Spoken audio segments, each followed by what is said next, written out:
This is in response to what is called the Biden administration's Russia-phobic course, including sanctions the U.S. imposed earlier this year. Hey, don't go to France if you want freedom. Telegram CEO Pavel Durov released on a $5 million bond and forbidden from leaving France. He's being forced to check in at a police station twice a week and facing 6 charges because of his refusal to communicate at the request of competent authorities. In other words, their authoritarian government is tyrannical. Which is more important? Is it more important to shut down this kind of terrorism or preserve privacy? I'm personally for the privacy side, but one thing that should be clear is that you cannot make just one exception for law enforcement without endangering private communications of hundreds of millions of people, because encryption is either secure or not. That was Durov on 60 Minutes a few weeks ago. News brought to you by Lair Fireplace and Patio, Denver's premier source for everything fireplace, patio, and grills. Locally owned and operated since 1954. Online at lairfireplacepatio.com.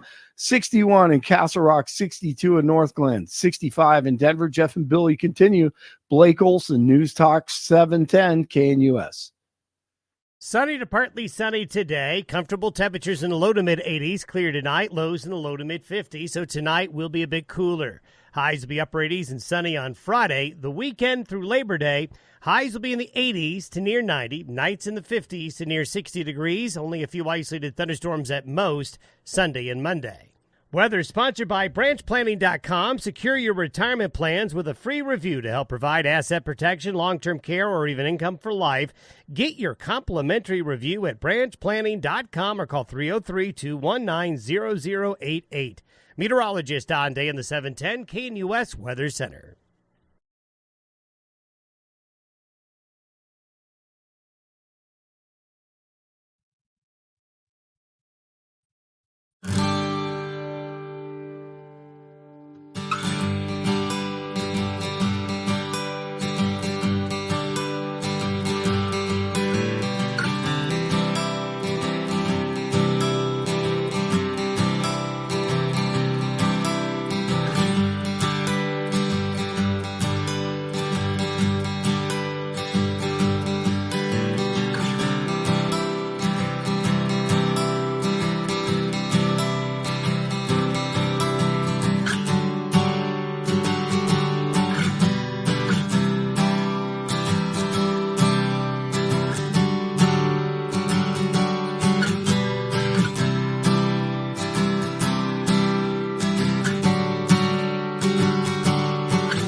Welcome back to the Jeff and Bill show. A lot of controversy when there really shouldn't be any controversy. That's kind of what strikes me about this whole thing is you have gangs that are creating violent problems and issues in the city of Aurora.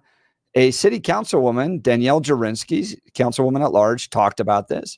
John Fabricatore's running for Congress, talks about this. They get text messages, tweets, about from people that live in Aurora, that work in Aurora, that there's a gang problem. So they started talking about it.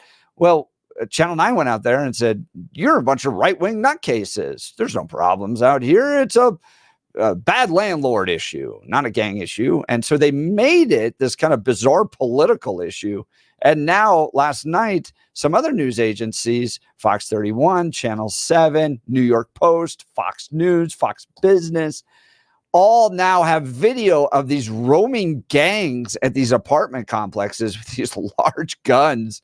And people, even Vic Lombardi, going, why is this all of a sudden become a political issue? Why would Channel 9 go out there and say, well, it's a bunch of conspiracists, right-wingers?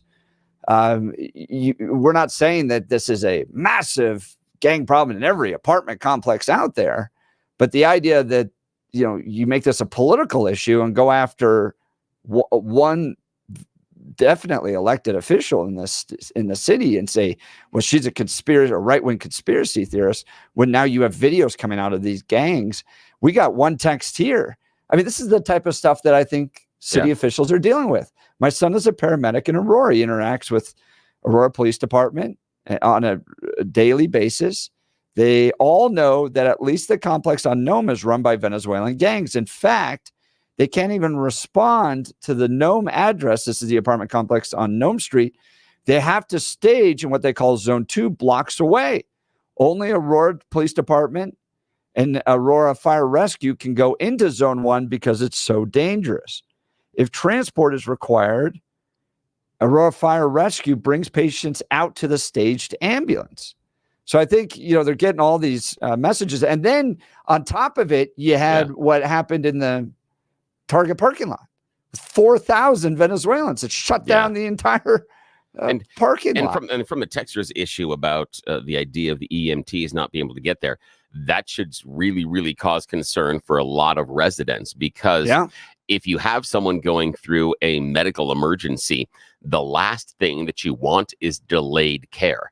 Many times, those, depending on what's going on, those minutes can mean the difference between a good recovery, a bad recovery, or even death. And the idea that you have to wait for the fire department to get in there to get the person, then bring the person out, and then we transfer them into the ambulance. Oh no, what we don't want are the people that can give the best medical attention, dealing with them right away.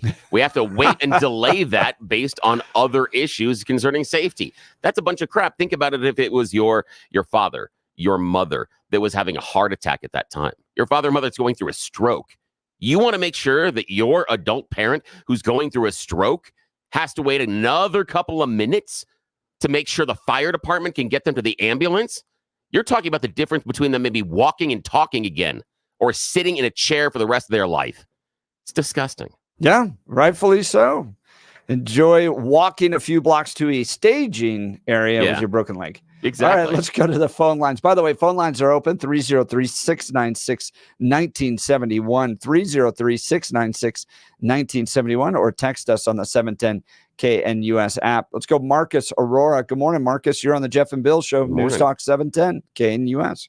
Well, I call it the JB&B Show. Jeff, Bill, and Blake. I like that. Oh, yes, that's a good one. So, yeah, I've been involved with this for about 2 years. And Denver had that overflow of Venezuelans. And so the federal funds started coming in where they didn't have enough low-income housing. So they pushed towards Aurora and Nevada.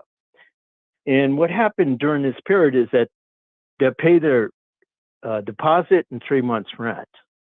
And after that, they're on their own. So this is what has infected all these low-income housing units. And there's no way of stopping it now. Marcus, I think you're exactly right to the point that money is starting to run out. I think I saw some information on that online yesterday, that if you remember, Mike Johnston was going to provide a number of services to illegal immigrants. One was legal. You're gonna get the asylum attorneys to working on your behalf.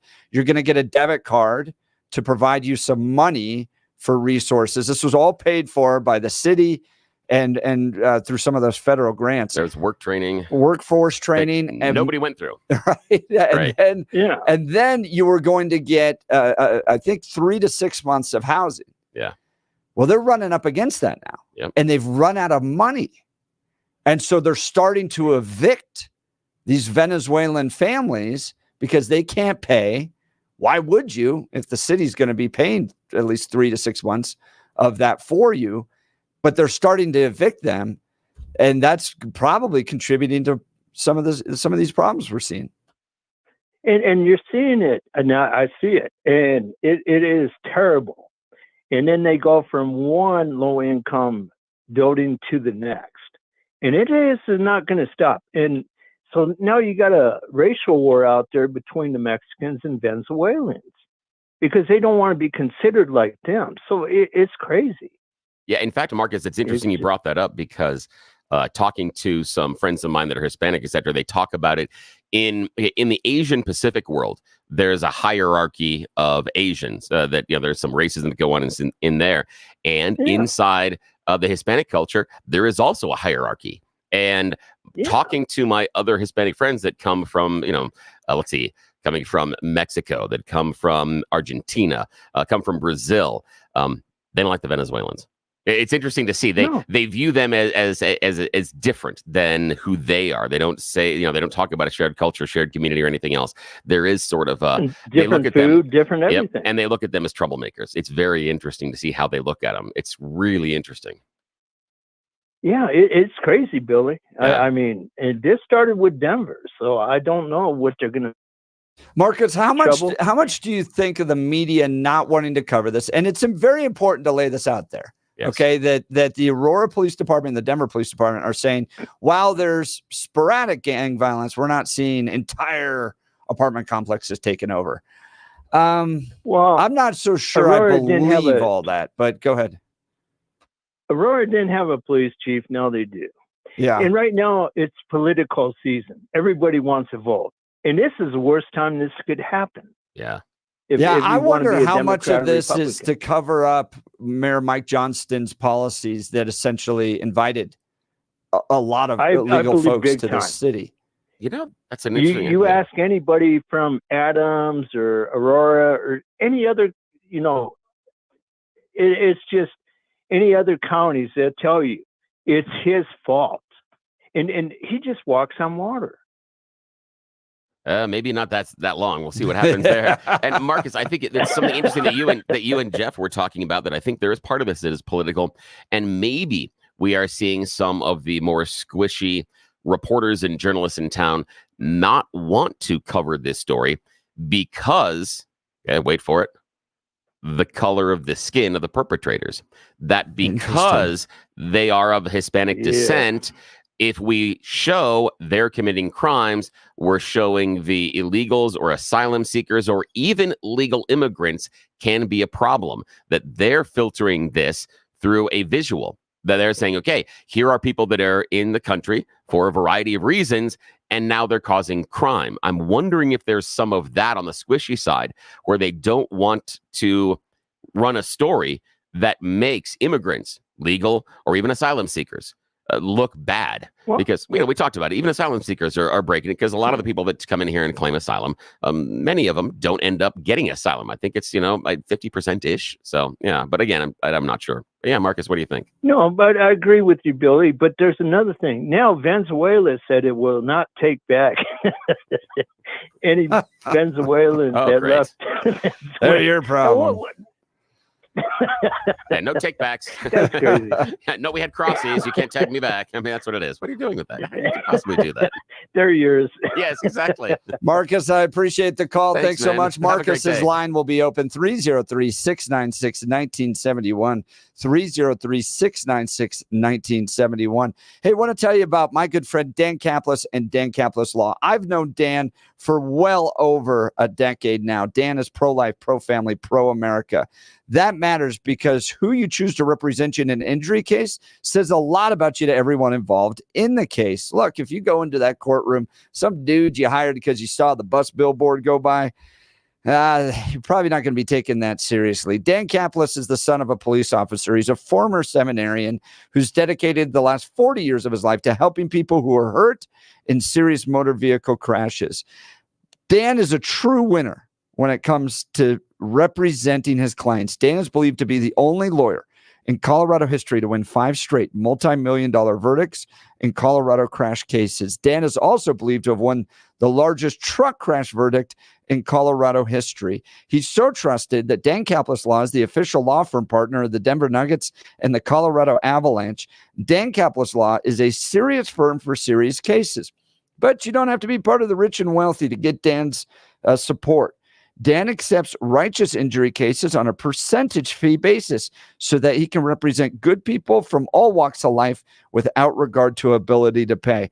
Look, even if you're not hurt, why not put Dan Kaplis' phone number in your phone? So if something happens, he's your first call. 303-770-5551. That's 303-770-5551 or hit dancaplisLaw.com. That's Dan, CAPLIS Law.com. We'll continue with the Jeff and Bill Show. News Talk 710 KNUS.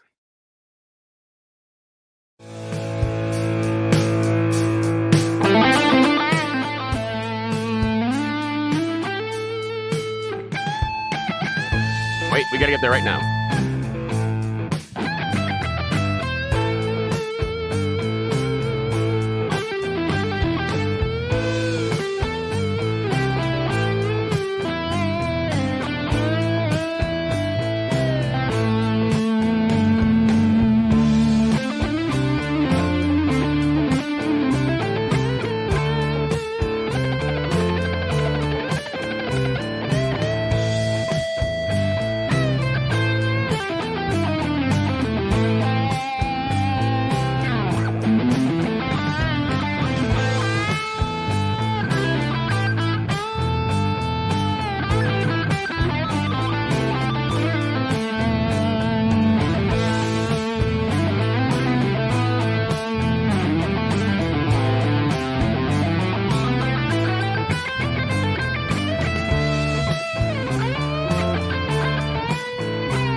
Is it too late to start a remote broadcast? Bill, there's I was beer about on to the say, highway. we are heading out. Yes, we got to make sure how to make this happen. How do we do the show from the car? Because there's free beer on the highway on I-25. Iggy said he's going to try to grab us in case he's swinging by, and I appreciate you, man, Iggy. You're our hero. But again, 2 words: free beer. Why are we still sitting here in the studio? I have no idea. And I tell you, I was half listening, like everybody else having to work on a Thursday morning, late in the week. You're just kind of going, and then I guarantee you, all across the city, people perked up when they heard the traffic report that a beer truck had overturned and there were cases of beer everywhere. Like, wow. Like, call one of the frats in Boulder to be cleaned up in 5 minutes.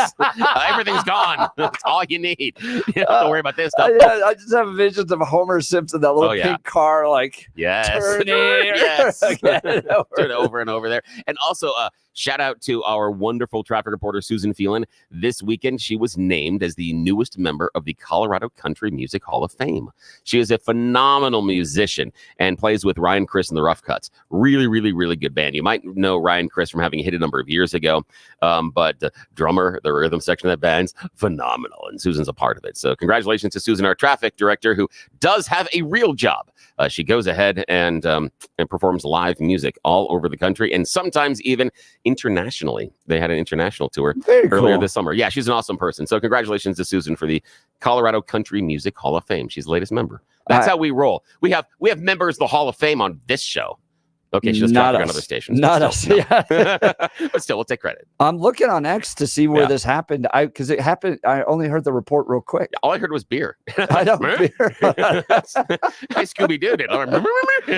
Someone said beer found out the truck. That's all I knew. I heard I-25. I'm like, that's a long road. How quickly can I cover all of it? Yeah, I know. We'll find out. Iggy said he's on North I-25. There we go. So he'll grab us a all case. Right, Igmeister, getting us the beer. Again, he's our hero. I gotta take a moment of personal privilege. Please, sir. There is a lady, I'm sure she's very kind. Sure. Running for Congressional District 4. She's the Democrat nominee. Her name is Tricia Calvarese. I believe is how you pronounce her last name. Calvarese. If not, it is for this next segment. And she's got a new ad out where she challenges Lauren Boebert to a debate, because I guess Lauren Boebert's not doing a debate. Really? That's interesting. I think Lauren should do the debates, because I like debates, and conservatives, we're not afraid of discussing our ideas. So come on, let's go. Yeah. So apparently she's trying to egg Lauren Boebert on to debating. Oh, yeah. Yeah.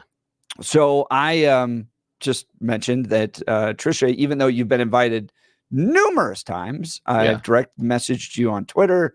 I've outreached to your staff multiple times. You won't come on our show. No, that's weird. Now, we are the top-rated talk radio show in your district. Yeah. Tricia? In the district. But then there was a whole bunch of responses, mostly from people saying, "Who are you? Why would she go on your show to have one person listen to you?" Someone even made a little graphic about me. Look at me. I'm a cowboy. Howdy, howdy, howdy. I'm all hat, no cattle, which if you listen to the show, that's absolutely what I admit. Yes. I'm literally the definition of all hat, no cattle. I have goats. I have goats and dogs and cats and chickens. And the funny part is they're using that to make fun of you, not understanding that you've already outed yourself and said, that's it. So it's not the clever joke you think it is. It basically says, I'm trying to make fun of someone, and all I did is I did a Google image search, saw some pictures, and decided to make some assertions. Yeah, that's all it is. So you know nothing about Jeff. Then there was an adult, a person who works in adult things. Oh, are they coming on the show? No, John and I were very excited for a second. So she tweeted out, "Who are you too?" which then triggered a whole bunch of other. So I've got a lot of comments on Tricia's Tricia's tweet, egging Lauren Boebert into a debate. But Tricia, you need to come on the show. Yes, and we're very fair. We're very fair. We're not gonna trap you. Yeah, we're not gonna berate you. No, we'll ask fair questions. And the issue is that we are the highest rated talk show and information show inside of her district. The other part that's interesting is, Tricia, you're gonna need some people that are conservatives here. We're going to sit here and just talk separate from the rest of the group. Yes. You're going to need some Republicans that are going to need in that district, because you're well aware, Tricia, of what that demographic looks like for the voting population. You're going to have to talk to the Republicans and you're going to have to persuade them. Yep. Now, we have the largest audience of that voting block in your district. They listen to us regularly. That's fine that some of them listen to other music shows and things like that and other choices. That's great. But if you want the opportunity to directly talk to the voters you need to persuade to vote for you, we're your best shot. Not going on the TV, because guess what? I know it's pretty. Everybody gets to get their hair made up and we look all nice and we put on the special clothes and we feel important because you got the lights in front of you and they tell you that you're important because you're sitting here and you're going to be on camera. Yeah, but guess what? A lot of those people that are watching that debate on TV aren't in your district. Can't vote for you. Nope. Doesn't help you. We can. Need to come on the show. And only if, Trisha, if you're brave enough. Yeah. Ooh, Trisha challenging Lauren and Billy challenging Trisha. Yeah. The drama continues. You know me. I run right into those type of arguments and disagreements. I don't understand what you're afraid of. I mean, we're not going to come in here and sandbag you and hurt you, but we're going to have an honest conversation. And if you think that you can hold your own and Lauren Boebert on the stage, we should be no problem or no concern of yours. And come on. That's exactly right. Yep. And Trisha, I will close with this. There's other people that have refused to come on the show, and it didn't turn out so well for them. They lost their races. Yep, because we're talking to voters that you need to help you win. Your choice, not ours. All right. We look forward to hearing from you, Trisha. Yes. You're listening to the Jeff and Bill Show. News Talk 710 KNUS.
Back to the Jeff and Bill Show. Kelly, you got to give the people what they want.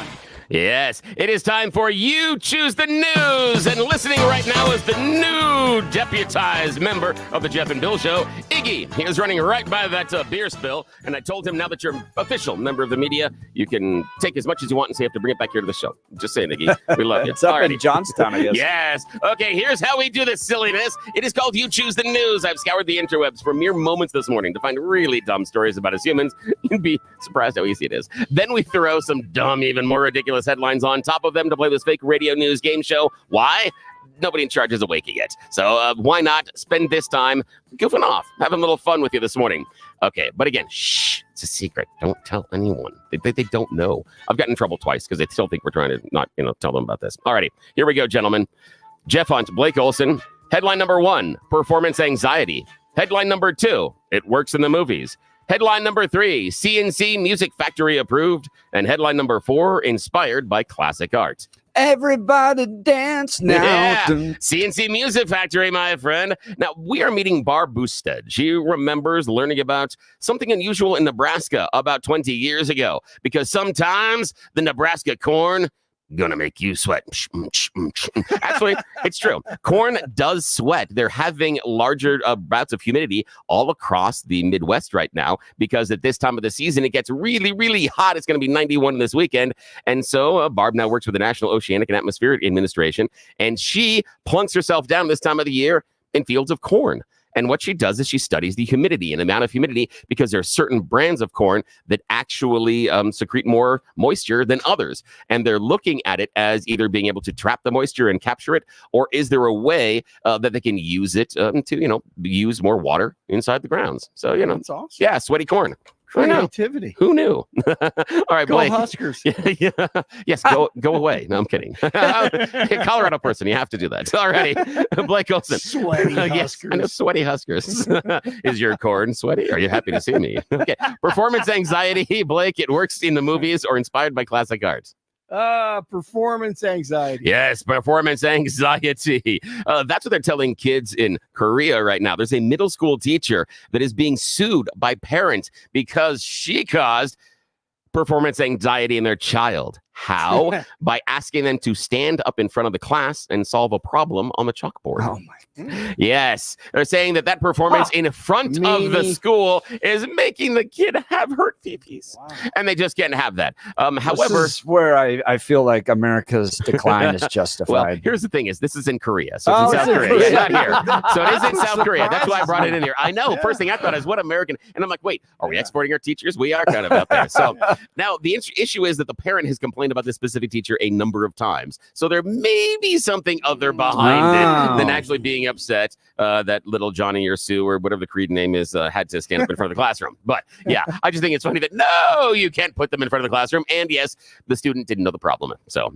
yeah, so exposing the ignorance. Yeah, I'm surprised that it happened in Korea. Honestly. I know, me too. Yeah. That's why I brought it. I'm like, Korea? Correct. Exactly. Yeah. Sounds like San Francisco. All righty. Right. All Absolutely. right. Jeff, final choice this morning. It works in the movies or inspired by classic art? Inspired by classic art. Yes, inspired by classic art. They're the Museum Mircom. It's a European and Mediterranean civilizations. The Marseille Museum is holding a special example on nudes in art history. But wait, it gets better.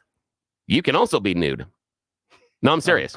Once a week, they are allowing nude patrons to enter the museum, just alone, not with everybody else. But the thing is, they ask you, you need to wear your shoes. Because, well, this is the parquet flooring and you get splinters, and so they're worried about your foot. But yes, you can go look at the nude art while also being nude. And I just threw up a little bit in my mouth. I mean, it's just not. Why would you do this? Well, what can you do? That's it. That's the end of You Choose the News. Thanks for playing along, Blake and Jeff. Back to you, sir. Oh, let's get serious. All right. Coming up in the 7 o'clock hour is being a parent hazardous for your health. The Surgeon General thinks so. We'll cover this and more. You're listening to the Jeff and Bill Show. News Talk 710 KNUS.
of our tax dollars were paying for this, we'd be doing mandatory first grade civic lessons on sex workers. Yes, we would. If you missed the show yesterday, I want to thank Aaron Lee for. Yes, thanks. That was a good conversation. I don't know if exposing us to that is the best word to describe it, but best. It is what It is happened. That is perfect. No tax dollars here, no mandatory sex education. And barely any rules. We'd like to give you a live report on the beer truck that turned over on Northern I-25. Iggy is stuck in traffic behind it. He's taking pictures and sending them to the station as we speak. Billy has told him, please drive on the shoulder around all the traffic. Don't you know there is spilled beer? You need to, Yes. Get to it. Beer is in danger here. Traffic laws are meaningless at this point. There's something much more important involved, people. Focus. Focus on this. Figure out the real problem. Beer. If you have pictures near the beer truck that has turned over, please send them to us. 720-892-6757. 720-892-6757. If you're near the accident up there on Northern I-25 near Johnstown, give us a call as well. 303-696-1971. It's not every day that a truck full of beer turns over. And every man driving to work this morning went, yeah. I need some now. How close to the house? And you're like, if I detour, if I leave now, I still can make the meeting at 9. Mark, in Crowley in our studio here, it's still, I'm getting it going. It's getting morning. You're only the first cup of coffee. All right, Crowley here was telling us about the time he was a police officer and there was a spilled milk truck. Oh, lots of crying. They were dealing with all that. Yeah. Well, they actually, look who's on Fox right now. Hey, Danielle Jurinsky. Hey, friend of the show. Channel 9 is going to pay for this. Yes, they are. It'll be nice. That's good. That is good. Oh, man, we're bouncing all around. So Crowley has to deal with this overturned milk truck. So he and his fellow police officers ran up to King Supers and bought Oreos. And they had pictures of them dipping the Oreos in the spilt milk truck. Oh, that's wonderful. That is beautiful. That's fantastic. That is fun. All right, you've tuned into the Jeff and Bill Show. It's 7:03 and a news story we covered a week ago. Yep. And nobody else was willing to stand with us. It was us, John Fabricatori, and Danielle Jurinsky reporting that there is gang activity happening because Danielle Jurinsky, who's a city councilwoman, and John Fabricatori is running for Congress, who's former law enforcement, a former regional director of ICE, were getting text messages from law enforcement going, we have a Venezuelan gang problem in Aurora. And then Channel 9 went out there and said, there's a bunch of right-wing conspiracy stuff. And New York Post has now done articles about it. Fox News, Fox Business, Fox 31, Channel 7 has done news stories on this. And now you have video of these guys walking around with guns inside the apartment complex and knocking on doors. I'm sure that makes all the residents feel super safe. And yet again, unfortunately, some of the TV shows here that wear really nice sport jackets decided to play Sergeant Schultz from Hogan's Heroes. I see nothing. I see nothing. Basically what it is. Yeah. And then we're talking here, and who and behold ends up on Fox, but our good friend Danielle Jurinsky. Yeah. Way to go, Danielle. I know, nicely done. Welcome to the Jeff and Bill Show. We've got a whole lot of news and commentary to cover for you today. Surgeon General saying that the next thing that you should put a label on is having kids, apparently. Oh, okay. Now, normally I'm kind of against this, but if I can get some sort of a danger warning on my kids' foreheads, I'm all in. Warning may cause stress, disappointment, and anger. Yes. And then you can put below, and lots of love. But yes, again, parents, stressful. Again, kids' fault. I blame the kids. So the Surgeon General has put out a report. Parents Under Pressure, the U.S. Surgeon General advisory on the mental health and well-being of parents. So, Billy, I'm torn on all this, and this is where I want to get into the calls and text messages. There's a part of me that goes, it's a hard job. Yeah, absolutely. There are moments when it's incredibly challenging, especially from my perspective prior to age 5, that kind of newborn to age 5. That's the most demanding. My kids are now all middle school, high school, And it's like hanging out with my friends. I really enjoy them. If I don't watch them, they're not going to die. Yeah. You know, when they're like 6 months old or 1, 2, you're like early, constantly watching. You're early into those teenage years. Just wait. Just wait. Yeah, that's what there's some other stresses that are going to happen. There's so much. We go to games together. We hang out. And they're just really good people. I enjoy spending time with my kids. And I understand those kind of early years where, I mean, we had 3 in diapers at one point, and just the craziness of those years where you have to feed them, you have to bathe them, you have to brush their teeth, you have to. So it's kind of crazy. Yeah. But part of me also is like, really? Yeah, I did not get up this morning and have to go slaughter an animal to feed my family. Yeah. I didn't have to go to an outhouse. I didn't have to walk 3 miles to work. And we're talking about how parents now are under pressure. Yeah. Give me a break. So I'm kind of back and forth on this. Is it good that the Surgeon General is out there recognizing mental health challenges that parents are facing? Yeah, probably. But I'm also like, toughen up. Yeah. Come on. And here's the thing: we lived during like the easiest time in all of human history. Yes and no. And I can and when we get back after Blake's news and commentary, that I will talk to you about where I think that the stress is coming from and why it is more stressful right now to be a parent than it has been in decades. Now, I want to go back 100 years. No, that's more difficult because you had so many kids, you're going to lose some. Yeah. But I think that if you're trying to raise kids right now, you're facing some challenges that are incredibly difficult, incredibly stressful, and you have more pressure on you as a parent than you have had in the previous, I would say, almost 3 to 4 generations easily. And we'll make that argument in a minute. All right. Give us a call, 303-696-1971. 303-696-1971. Should there be a Surgeon General warning slapped to that baby? Yes. We'll get to these text messages. Warning. 720-892-6757. Let's check in on the news with Blake Olson. Good morning, Blake. Hey, the most dangerous thing about all that is when they're young and the lights are out and you walk in their room and there are Lego on the floor that you don't know. Yes, you're right. Surgeon General warning. Yes, be careful where you step. Oh. And you can't yell because the light's out, they're asleep. So you have to curse inside. And absolutely. Yes, also, as all of us being parents, we also know when the kids are really young, the most dangerous thing in the house is silence. As soon as it's quiet, you're like, you got that right. Like something's going on that shouldn't be happening right now. So true. Where are they? Yes. So every phase is interesting. Yes. And you know, seeing Jeff's kids the other day, it was just awesome. Oh, they're so cool. See them at that age. And awesome. I was a middle school youth pastor, high school youth pastor for years. I just really have a fun time with kids that are in that progression of life and like trying to figure it all out, and they're starting to learn their talents and they're starting to push the boundaries a little bit and all that stuff. I don't know. Yeah, I've done the same thing with coaching. I have coached kids from basically 5 years old all the way up through 14 years old in, let's see, basketball, soccer, volleyball, flag football. And so that's one of the things that it's really important is to see them grow. And you have those experiences where you have a kid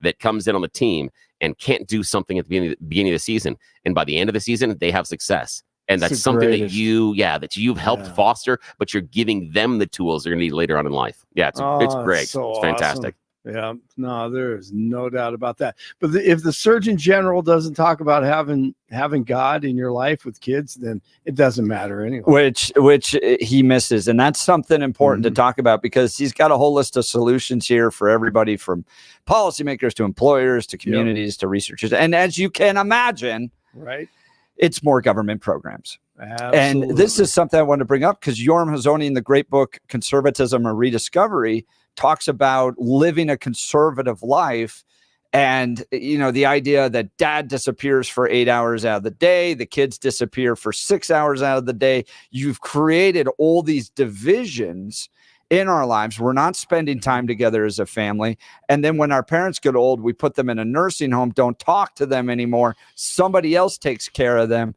We have created these divisions. So the Surgeon General talks about government programs. I think the conservative response is right. Get back to making family serious Get back to building intergenerational transmission of values. So your parents are spending time with your children.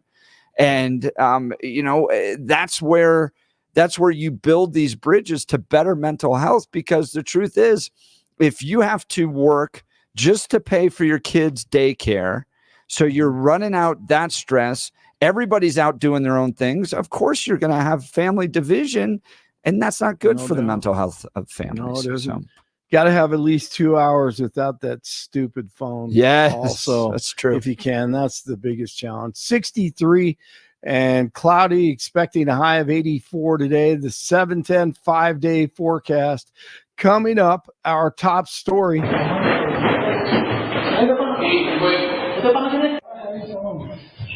All right, new video of the Venezuelan gangs walking around with weapons and flexing their muscle in Aurora at the apartment complex. And, well, that's being reported worldwide, and local police addressing concerns about gang violence in the area. Aurora police say they're aware of some gang activity in the community, but it's isolated. Denver police say they have no evidence to support recent claims that some of the city's apartment buildings are being taken over by the Venezuelan gang Trende Aragua. And despite the reassurance from authorities, Aurora police have teamed up with state agencies to establish a task force to address the concerns about the gangs. And obviously, you've been listening to Jeff and Bill, so you've heard this story for weeks now. A final Senate vote is coming today on a Colorado bill that would lower property taxes.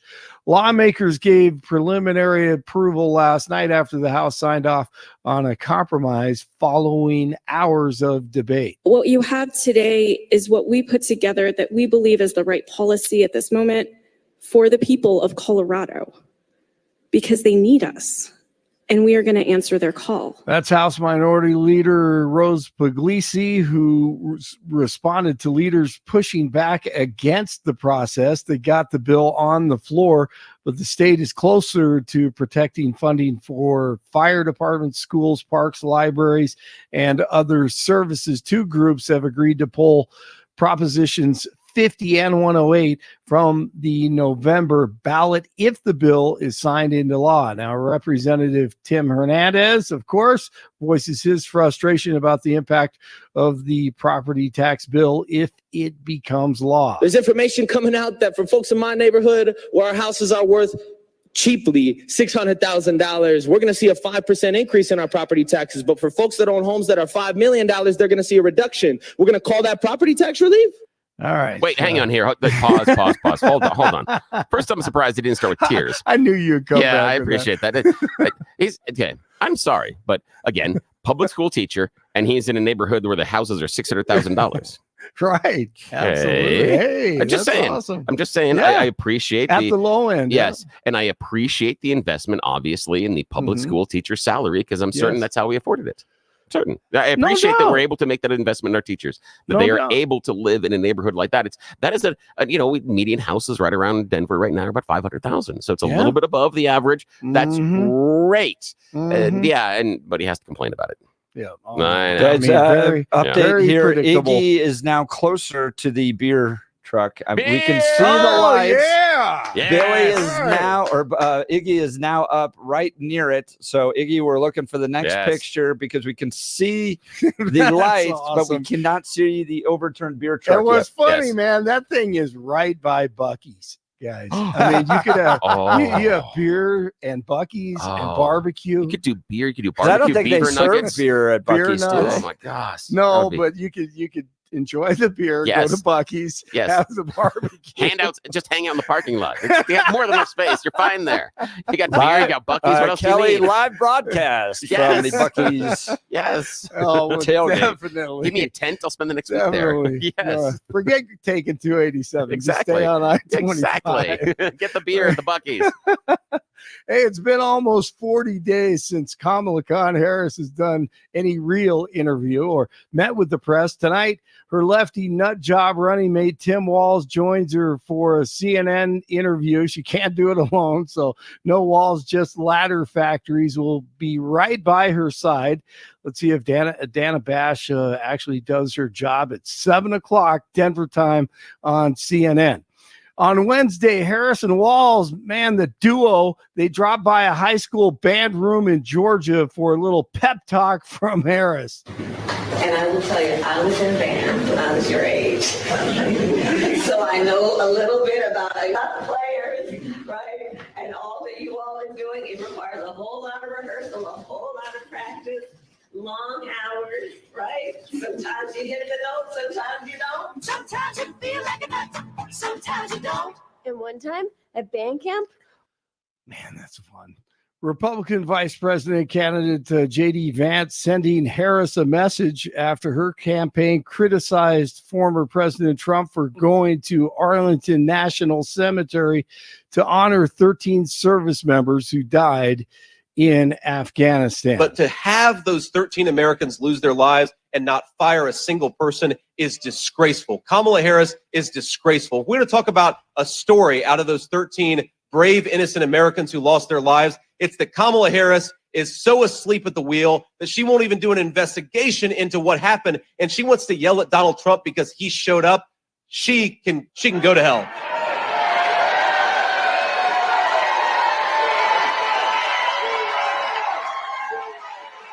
I agree. Hey, the first full weekend of college football kicks off tonight in Boulder.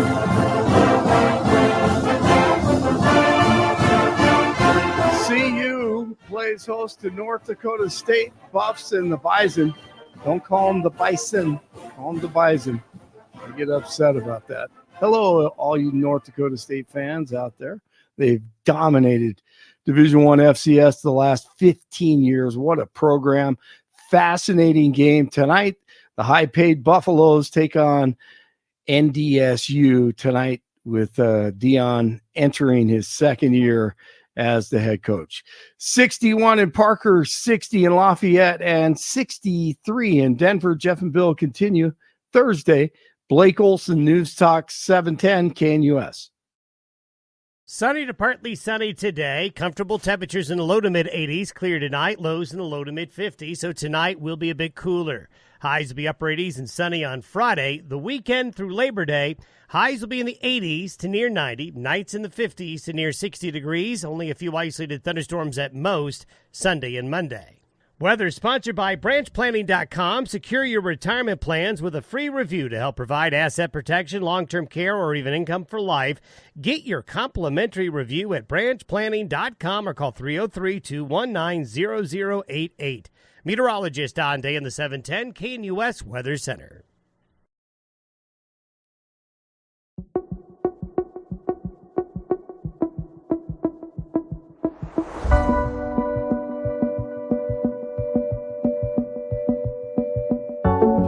Billy, we're getting some live updates again from Iggy. He said it's actually pretty bad up there. The cab of the truck is lying on its side. Yes. But he said there's no beer exposed. Well, I'm thinking the beer is safe, he wrote. I'm sad now. But I think he needs to go and investigate. Just go in there and make sure. He also should offer to inspect individual cans just to make sure they're okay. And there has to be a taste test involved. You don't know if anything happened to the beer in the spillover. I have no clue. It's a quality assurance. We want to make sure that whenever this beer is going, it's going to taste good when it gets there. So we have to sample at least 1 to 12. Maybe more. 8422, please don't tell me it's a Bud Light truck.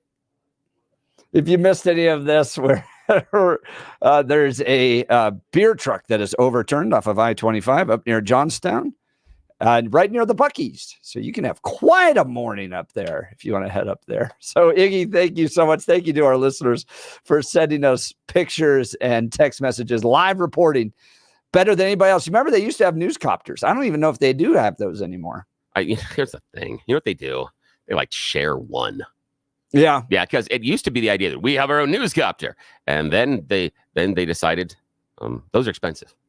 and they all now share one. It's like, okay, fine. And then you wonder why the level of journalism begins to slip. Down. Yes, because you're all sharing the same thing. If they all were sharing one reporter, you get the same story all the time. The If they all were 710 KNUS drone. Yeah. That's what we need. That's what we need. Go up there, Yes. grab some beer, bring it back. Oh, that's what Quality we need. assurance test. Yes. All right. We got to make sure we're doing this for the people. The U.S. Surgeon General, you know, those guys that put the little like warnings on the packs of cigarettes that this is going to make your head fall off. They have a new warning out, and it has to do with having children. They put out an advisory on the mental health and well-being of parents. Ladies and gentlemen, here is your U.S. Surgeon General. Becoming a parent is signing up for a lifetime of joy and worry. I wake up every morning wondering, can I get through another day? I didn't realize being a parent would be so lonely. The world is a hard place. Is my kid going to make it? Parents and caregivers in America are under pressure. As a father of 2 kids, I feel this pressure too. Raising children has always been a rewarding but stressful job. They're the usual difficulties of parenting, dealing with financial concerns, worrying about our kids' health and safety, and getting through the teenage years. But today, families must also contend with new challenges, navigating technology and social media, a youth mental health crisis, an epidemic of loneliness that is hitting young people the hardest, and a hyper-intense culture of comparison that often leaves parents and kids feeling like they are not good enough. Parents report more stress compared to other adults. In fact, 41% of parents say that most days they are so stressed they cannot function. When stress is severe or prolonged, it can impact our mental and physical health, but it doesn't have to be this way. That's why I'm issuing a new Surgeon General's advisory on parents. Parents' well-being is linked to the well-being of kids. It can affect their health, their learning, and their futures. No society can thrive when parents and children are struggling. We need a fundamental shift in how we value and prioritize parents' well-being, and we can all take steps to help. Policymakers can ensure parents get paid time off to be with a sick child, and that families have access to affordable childcare and reliable healthcare. Workplaces and community organizations can cultivate environments and policies that support parents, and family members, friends, and coworkers can provide invaluable assistance by reaching out and offering regular support. As parents and caregivers, we can speak more openly about the challenges we face, putting aside the shame and guilt that too often keep us from asking for help. Raising children is sacred work. It should matter to all of us. By supporting parents and caregivers, we can take a giant step toward building a society where everyone can thrive. Visit surgeongeneral.gov/parents to learn more. Oh, your kid's going to come out of the womb slapped with a Surgeon General warning right on there. Oh, please. Added some other adult should have been warned about my children. Should have been some sort of warning. So I am sympathetic to the idea that raising kids is hard. We had 4 kids in 4.5 years, and there were some very demanding years and a lot of stress on us. But there's a part of me that's like, come on, man. I feel like we reached peak parental guidance and raising of children in the 70s in this country, where it was like, yeah, dad was present in your life, but dad wasn't everything you needed to be. He, came home after a hard day's work, had some beer, watched some television. He was there if you needed him. We didn't get into the whole helicopter parenting thing yet. You were outside on your big wheel with no helmet on, like having fun in the cul-de-sac. And now we're at a point where the Surgeon General is issuing warnings to parents for having kids. Yeah, it's hard. But then again, if we look at the stressors that were there in the 70s versus now are slightly different. And the stressor that I don't think the Surgeon General addressed properly, that I think is the largest stressor, is the economics portion of it. The idea of being able to afford, pay for, and launch your kids like you need to. Because back in the 70s, it was feasible to have a single income family. Yes. Now, you just started getting into the doubles incomes in the 70s, and then it blossomed late 80s is when you got into more and more of that. Now, it is incredibly difficult, if not impossible at times, to raise kids as a single parent. There are sacrifices and choices you have to make that if you are not at a certain economic level, that it becomes almost nearly impossible. And I'm talking about things like, healthcare and childcare and stuff like that. And again, it constricts economic choices and educational choices. And the one stressor I think most parents these days are dealing with that our parents didn't is cost of higher education, because of the percentage that it's grown and where the price is. Like with our parents, when they were growing up, college was relatively affordable. When we were growing up, college got a little expensive. Now, some of the higher priced Ivy Leagues were expensive, but you could still do a state college with a part-time job. $350,000 to go to Columbia University for 4 years. Yeah, which is crazy to think about that. You look at the idea of $350,000, what is, based on the degree they get, what is the return on investment? Because unless you're coming out on a lawyer, I think you're becoming anti-Semitic. I think that's your return on investment. And that's the right idea now. is you're looking at how much time does it take for them to do that, and they're taking out student loans, and the idea of paying back those student loans, and the issue of the parents were you were able to help your kids out a lot more with higher education than you can right now. And again, when you and I were going through school, to go to a state school, you could work part-time during school, then during the summer, work full-time, and you could save enough money to cover not only tuition, but room and board. It would work out. That was financially feasible in this state. There's no way you can possibly afford that right now at any of our state schools.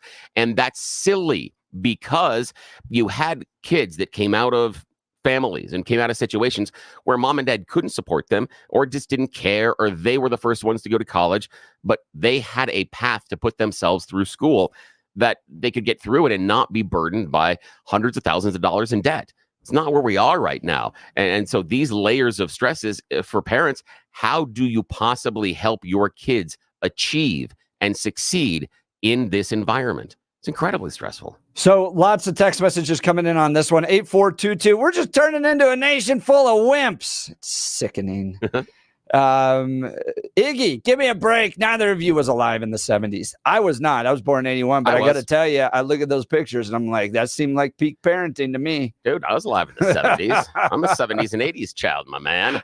I mean, it's you got to realize I graduated high school in the 1990s. I graduated 90 is when I graduated high school. So I was alive in the 70s, my man. I was there. I understand that at the time, our form of energy drink was the water that came out of the garden hose. I was there. See, I can tell you exactly what it tastes like. Parenting. Yeah. Go outside, drink out of the hose. Don't worry about riding a helmet. Dad's going to work hard. He's going to come home and have a beer. He might throw the baseball with you in the back. But what drives me kind of crazy is this notion of like helicopter parenting. Oh, yeah. Where you got to be involved in everything out there. Yeah. All the time. I'm like, no. And in fact, I think you and I hosted maybe it was on my previous show before I came over here, but the author of a book out there is like, man, kids just don't have the freedom to go out there and just run the neighborhood anymore. And build friendships and develop, that type of thing. So, and then this text from Gabe, thoughts on the Surgeon General making statements like this in the 30s. That's part of my point, is like 150 years ago, you started your morning off milking a cow. Yeah. You walked out and slaughtered the chicken you were going to eat for the rest of the day and plucked it yourself. You had no internet. You had to write a letter or maybe a telegram and wait 3 weeks for it.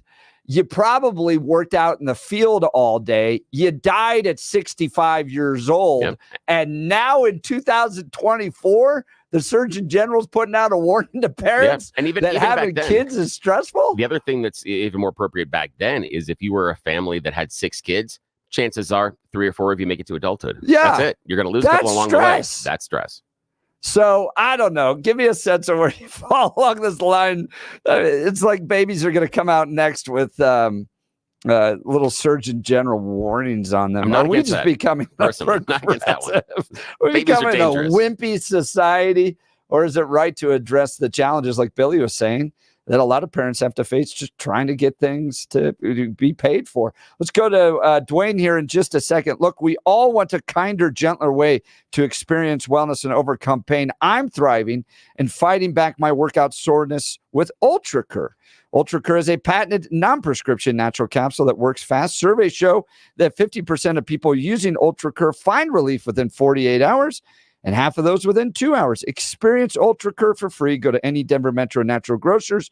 Ask for the health coach or vitamin manager for your free 3-day trial of UltraCur. All right, let's go to Dwayne. Divide. You're on the Jeff and Bill Show. News Talk 710 KNUS. Yeah, morning, man. You know a little bit about challenges. Oh, God, yes. Well, I'm having to clean up. I started lactating when I heard the Surgeon General thing, so I'm trying to get my manhood back. So give me a second there. Okay, good. But what we need to look at is that we're not sitting there showing what's necessary for our children to grow forward. That's right. The children, I mean, let's paraphrase, pain hurts, women dig scars, but legends live forever. Mm-hmm. That's, that kind of thing. The children are our legend. My father worked took us off, sat there and worked sometimes 65, 70-hour weeks, but still took 10 minutes to sit there and say, hey, how you doing about this? What's going on? That's right. He still made daily contact. When we had car problems on something, he came to me and he was like, I know you're screwing up algebra, but can you tell me what engine we've got in this car? Because there were 2 Ford small blocks, so I can get the right exhaust manifold from the wrecking yard. And I sat there and told him, he's like, oh, if you could only do algebra. But he was there. Yep. Right now, people aren't there. They're exposing themselves to everything else. I cannot tell you how many parents I've heard at the bus stop. Well, they're such a drain, and I didn't get to do what I wanted to do. Well, I went through 3 cars this year because they kept blowing up on me. Yeah, I've got money, but it's in his trust. We live very austere. And I had to drive damn near out to Kansas with a buddy's truck to cut out a third of a car because I've got rust in the one I've got now. And then I had to sit there and spend over 3 days welding it all back in, putting the glass back in. So I've got a reliable drive for him. People don't want to sacrifice anymore. People don't sit there and show their kids that, yeah, there are times it's tough. And yes, I've got to say no for what you're doing. And I've got to sit there and say no to myself. But like I said, this trip to Kazakhstan, I've got Nat Geo pictures, but I'm nowhere near being able to sit down in front of the computer and sit there and clear them out for a time. Well, and I'm too busy doing other Dwayne, things. I'm looking at the answers, right? How can we take action that the Surgeon General puts in there? And as you can imagine, it's a lot of government programs, right? Establish a national paid family and medical leave program and insurance all workers have paid sick time. There's a great conservative philosopher out of Israel named Yoram Hazony. He wrote a book that went like wildfire through conservative circles a few years ago called Conservatism or Rediscovery. And he makes the argument, you want to save America, you live a conservative life. And you live a conservative life by reestablishing the priority and the role of family. So what you have in our culture right now is dad goes off and does his thing for 8 hours. Kids go off 6-8 hours in their own direction. So mom's left all alone in a house. All of the stuff that she has to do on her own. And in many cases, because of cost of living and all that stuff, she's now going out and going to work herself. So you literally have a family where everybody goes in their own directions for a majority of the day. Then when your parents reach a certain age, you put them in a nursing home, so they're off on their own. You're not building intergenerational family strength. And he talks about how the Orthodox Jews in Israel, especially if you're a young Orthodox Jew, your goal is to have enough money to buy the house next to your parents. They build strong family structures that contributes to mental health, to your well-being. If you can rely on your mom and dad to help you with the kids, they're spending time with your children, and your kids get to grow up enjoying your parents and the fun and the joy that comes from that. That's how you build healthy societies without all the stress on this. What we've done is a quote unquote progressive society to push everybody in their own directions and then expect the government to come in and establish a national paid family and medical leave program. We're not doing what's necessary to provide for the mental health of parents, and we're expecting the government to do it. This is something that we can solve ourselves in a big way, not entirely, but in a big way by just adjusting our own lifestyles. What do you think, Dwayne? Well, part of the entire situation is that, again, as you stated, everybody's gone their own way. When my mom developed cancer, the only thing that changed in the house, and my father was on a military base on a big project. I can't say much more about it. The only thing that changed is that I got a different jelly in my peanut butter and jelly sandwich when I went to school. Everything else stayed the same. She was sick. He just sat there and made sure that we did our thing, and we all stepped up to make the house a little better.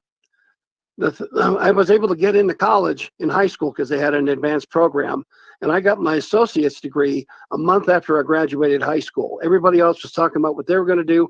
I was set. I was in the Air Force not more than 3 days after my finish when I got my degree, and I traveled the world and did that, and I continued my education. The thing is that people are not a unit. When things get tough, hey, it's time to go. Got to go find somebody else. Or if it gets boring, oh, got to go find somebody else to deal with. The kids bounce around to everything. The unit, the cohesiveness of everything in a family society that was in the 30s, because heck, you didn't have anything. My father and mother were both depression kids. Yeah. And it was, I mean, you hear the stories back in New York, and it was not a pleasant time. And now it's like, oh, I can't go to the Bahamas. Or that so many single moms that have homes are so far in debt, they'll never pay them off. Yeah.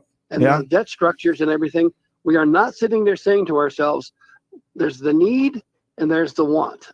That's I right. needed to get Dwayne? a car piece. I wanted something else.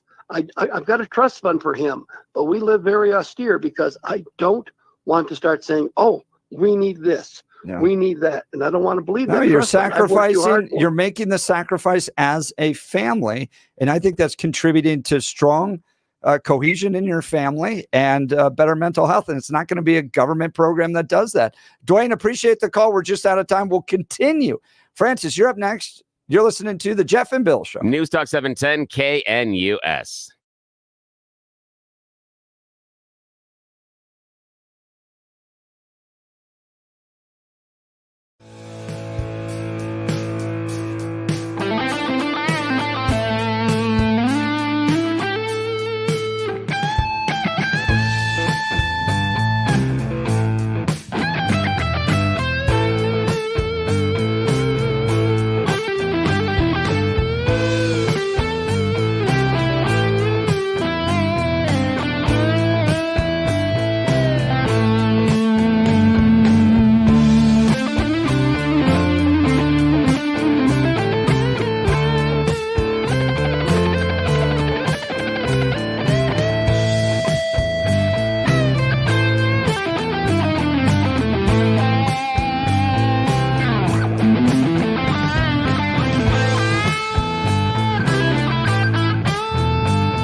Welcome back to the Jeff and Bill Show. We're talking the U.S. Surgeon General has issued a warning. He's going to be slapping one of those warning. Use of this will result in terrible cancer and stress. Now, it's on having children. Yes. Having children. And we talked about, the nature of raising kids and the fact that it can be stressful. But, Billy, I want to bring up another side of this. Yeah. You have a generation coming up that doesn't want to have kids. Yes. And they come up with really bizarre reasons not to. Really? The idea that we're going to the environment. We're going to harm the environment by having kids. Yeah. That type of thing. Global warming is going to increase if I have a child. Yeah. Here's that type of thing. Here's the thing. I disagree with that, but I'll continue. So my question is this kind of Biden-Harris administration coming out with a Surgeon General's warning about having kids going to contribute to the idea that maybe we shouldn't be having kids, which is wrong. Yeah. And I understand the people that say, I don't want to do it because of global warming. I don't do it because of population control. I don't want to do it. I understand. But every time I hear that, that's a rationalization. The core 100%. is, I don't want to. Okay, fine. You don't want to. I understand that because I have friends of mine that'll tease me about the fact that, this weekend, you did all this. And I said, yeah, what I did? Counted all my extra money for not having kids and, went out on the boat this weekend that I bought because I didn't have to pay for high school, things like that. I didn't have to buy a car. I didn't have to do this. I didn't have to pay for braces. That's fine. I have people in my family that chose not to have children. Yes, but they didn't do it because of this. I'm worried about the planet. You're worried about this. And no, I don't want to. Okay, fine. And I do think it's important. I'm not going to judge anybody's personal decision. I want to talk cultural. Yeah, that's good. So absolutely. I think that it's important as a culture, we embrace and support the idea of having children in intact families. Mm-hmm. Right. We went through in this kind of 80s and 90s, no fault divorce. Oh, you can go be a single mom. That's incredibly hard. Yeah, it is. It's incredibly hard. And we as a culture should be like, no, it's a good thing to get married, to raise your children, to have a healthy family, to invest in your children, all that stuff. And I'm afraid that this is just going to be another one of those things that a 20-year-old is going to go, well, the U.S. Surgeon General, the dude who tells you not to smoke cigarettes is now telling you that kids are bad for your health. Sorry, there's a really inappropriate joke that ran through my head. And sometimes the jokes are only supposed to stay in here, inside my head, because the one that was there right on the tip of my tongue, would have gotten us in trouble. No. Let's go to the phone lines. Francis Golden, you're on the Jeff and Bill Show, News Talk 710 KNUS. Good morning, Francis. How are you guys this morning? Good. How are you? Are you headed towards the free beer? I'm just asking, Francis. The beer truck that turned over. No. I think that would just make me less productive today. I challenge that. Or you would be twice as productive. I think we need to find out. It's an experiment. What's on your mind? Well, I'll call you guys someday when I'm on that experimental cycle. Oh, thank you. So, hey, this one kind of hits home a little bit. It's hard to not sound like, when I was a kid, I had to walk 2 miles in the snow uphill to go to school or whatever. But I'll tell you what, I'm one of 5 kids that was born within 3 years of each other. So do the math, 2 sets of twins. Wow. And my parents were much older when they had us. And all of my brothers and sisters and myself were all professionals. We all got through college. Thank God for my mom, because she worked at a school where we could get free tuition. And, we're all maladjusted, of course, but we do okay. We survive. I think when there's when you have dinner on the table, when it's all of us, I think we tend to want to grab food first, which is, just instinctive. It was built into us. But the Surgeon General, it sounded like the basic warning was that this can cause stress, like it's a mental health thing. Right. And guess what? Of course it is. I don't know how we all became such wilting lilies here that we can't suffer a little stress. It's part of the natural condition. And Francis, I think it makes you a better person when you go through that type of stress, right? When you're going through having to sacrifice for your family so that other people can live a better life than what you had. And you go, and there's a lot of studies on this, that when you get later into life, the 50s, 60s, 70s, and you have built a family, and yeah, you went through those hard times. Yeah, you went through the stress. Yeah, the money was tight. Yeah, you didn't get to go on every vacation you wanted to go to.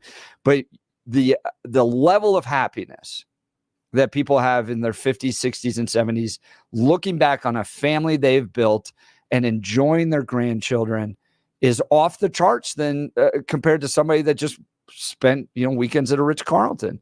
It actually leads to a deeper sense of well-being. But Francis, I really appreciate the call. We're just up against a break here. Thanks so much. 5 kids in 3 years. Ooh, Man. There that's you amazing. go. Mom's a rock star. Mom and Dad. All right, you're listening to the Jeff and Bill Show. News Talk 710 KNUS.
Welcome back to the Jeff and Bill Show. Great conversation around the Surgeon General's report on the stress and well-being of parents having kids.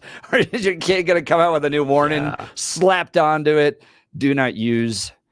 You will suffer. And a great point from Iggy on the text messages is still, Iggy, you didn't get the free beer. I'm looking at you, man. But a great point about not focusing on independence of the children. Through the 70s and 80s, there was a big focus on the children being independent and being allowed to be independent. And that is shifted for a variety of reasons, some that are internal and some that are external, based on changes in our society with certain things becoming more dangerous and other influences, but also changes in what we felt and what people wanted to do as parents. As an older parent, and I'm saying this because my kids are in teenage years and beyond right now, when I see the brand new parents and I see some of the stuff they're doing, I'm like, the hell are you doing? There's at the elementary school near our house, there is a maintenance parking lot that's really close to the school. Now, it's about another 30 feet, maybe, to park on the street and walk into the school. Where do I see the new parents parking? In the maintenance area. Yeah. Because they don't want to walk the extra 30 feet. And the really fun part is when they leave the car running while they go inside to get the kid. And I am so tempted to just go, free car. And I wouldn't steal it. I would just move it to another part of the parking lot just to teach them a lesson. To mess with them. But that's the issue is they're taking this place. They know they shouldn't park there. They've made it problematic for some maintenance vehicles. But because it's easier and better for them, that's the choice they make. We should just make them all walk home Hunger Games style. Do you remember I got beat up by a bully on the way home constantly? I learned to walk really fast. I had one of our kids got beaten up by bullies coming home from school, and there's this. Billy had some words. Yes, there's some things that it's just it's about what the expectations are, and I see parents that I have friends that and family members that still work in education. One of the members that I know talks about how, and this is in an elementary school, parents will call their kid out of school 15 or 20 minutes early. Just so that they don't have to wait in line. Exactly. Wow. So what is the parent telling the child about their education? Right. That convenience for the family is more important than anything you can possibly get in class. So what do you think the kid's going to view the school like after that? So, is it necessary? Right. Great point. And a good text message here. More houses in America have pets than kids today. Yeah. So, I want to get back. Something poop on the ground. Am I with that? Sorry. I want to be, I'm a conservative. So the way I look through the lens of the world is if you get the family structure wrong, everything else cascades and you're building government programs to deal with the error that happened upstream. So get to a place where you have healthy families. We turn this around, not with government programs and Surgeon General reports. We turn this around by living strong, healthy families and investing there and raising children and making that a priority. So we'll continue. Up next, Perry Will on Wolves. You're listening to the Jeff and Bill Show. News Talk 710 KNUS. I'm still... Want to take your favorite radio station wherever you go?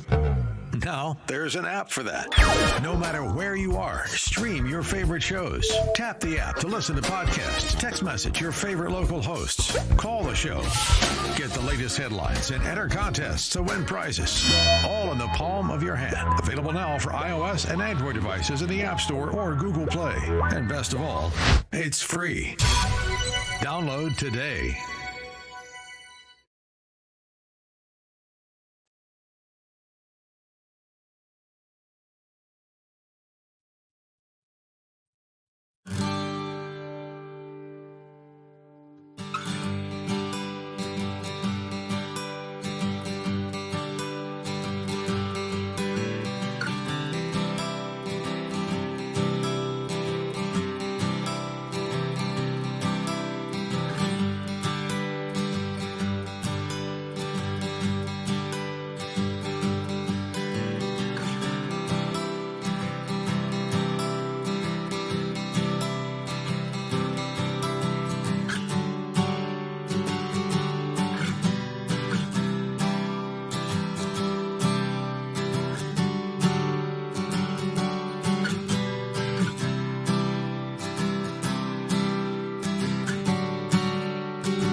It is 8 a.m. in the Mile High City. Good morning, Denver, Colorado. It is Thursday, August 29th. The beer up in there. Yes, I know. That was great. Yes, we still don't have any free beer here in the studio.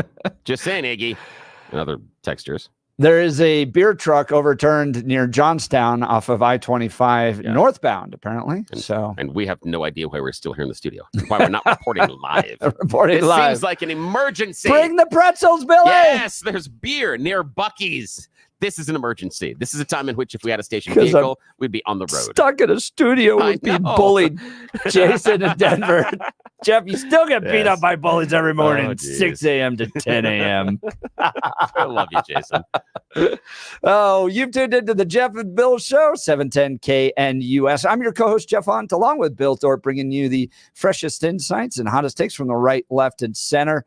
Congratulations, you won the lottery. You woke up in the greatest country in history. We're often working out there making a difference in this community because this is where Denver's voice is heard loud and clear. So grab another cup of coffee, Denver, and let's dive into the issues that matter most to you right here, right now. Coming up in the 8 o'clock hour, State Senator Perry Wills joins us.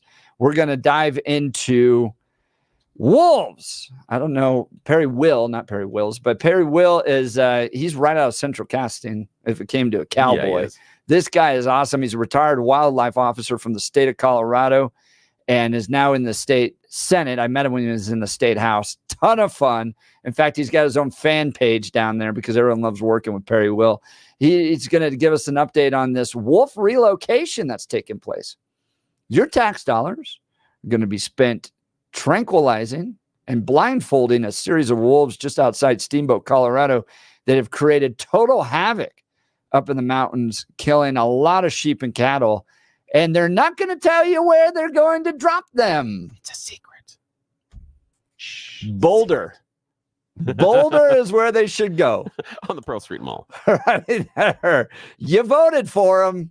Here you can have them. And you deal with them. So these two wolves ended up mating. They have a series of 3 pups, and they are, shockingly, Bill, going for the fast food. Oh, they're doing wolf things and looking at the easiest meal. Yeah. And they actually have a den just outside of the pasture where the sheep are, and they wake up and just walk on down to the pasture and get the sheep. That's weird. They could have talked to people that live in mountain towns about what happens with bears when you leave food around. Right, exactly. They could have told you exactly what's going to happen with this one. So they're being relocated. They won't tell us where. We're going to talk to Perry Will here in just a second. Let's first check in on the news with Blake Olson. Good morning, Blake. Hey, good morning, guys. Great show. 65 and cloudy outside. Expecting a high of 84 today.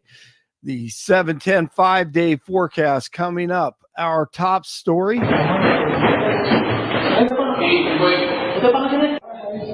right, new video going viral and broadcast stories nationwide and worldwide on the Venezuelan gangs walking around with weapons and flexing their muscle in the Aurora complex and apartments in that area that Jeff and Bill talked about last week.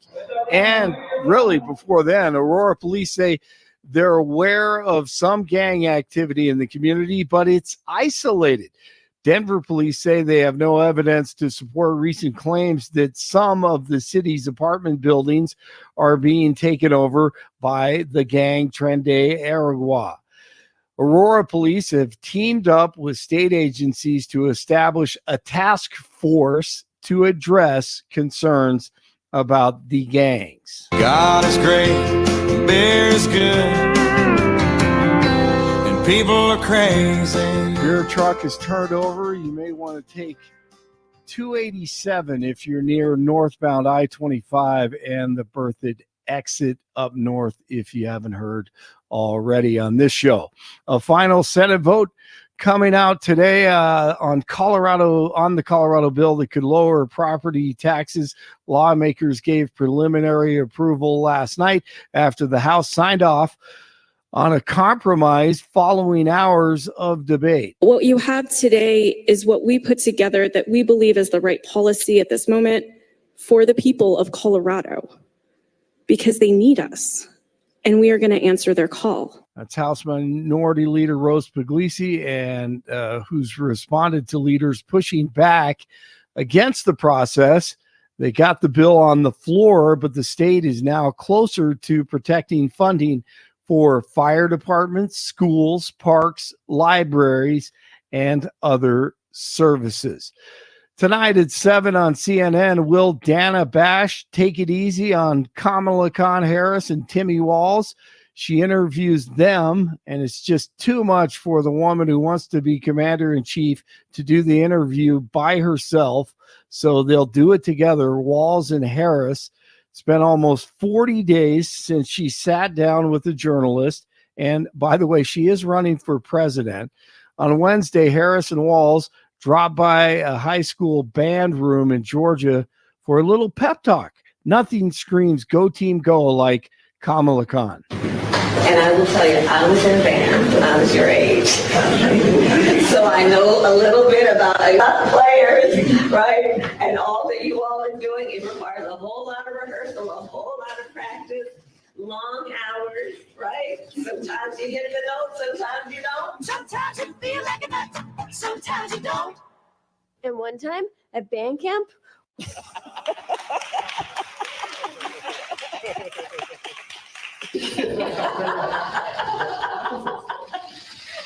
Oh, hell no. Ford Motor Company is putting the brakes on its diversity, equity, and inclusion efforts. It's the latest high-profile U.S. company to make such a move. Ford says it will no longer be participating in the annual Human Rights Campaign's Corporate Equality Index and says it will stop using quotas for minority dealerships and suppliers. That is a interesting story and a big story right there with the Ford Motor Company. The Dallas Cowboys are the first NFL franchise to be worth $10 billion. Forbes released its annual list of the league's most valuable teams Thursday. The Rams took the number 2 spot with a valuation of $7.6 billion. All right, first full weekend of college football kicks off tonight in Boulder.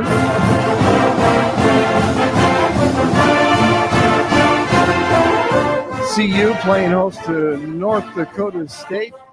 NDSU has dominated Division I FCS the last 15 years. So CU will have their hands full tonight. 62 in Littleton, 60 in Louisville, and let's see, 65 in Denver. Donald Trump. Donald Trump. Donald Trump. Yes, it's a Thursday. Jeff and Bill continue. Blake Olson, News Talk 710 KNUS. Donald Trump. Sunny to partly sunny today. Comfortable temperatures in the low to mid 80s. Clear tonight. Lows in the low to mid 50s. So tonight will be a bit cooler. Highs will be upper 80s and sunny on Friday. The weekend through Labor Day, highs will be in the 80s to near 90. Nights in the 50s to near 60 degrees. Only a few isolated thunderstorms at most Sunday and Monday.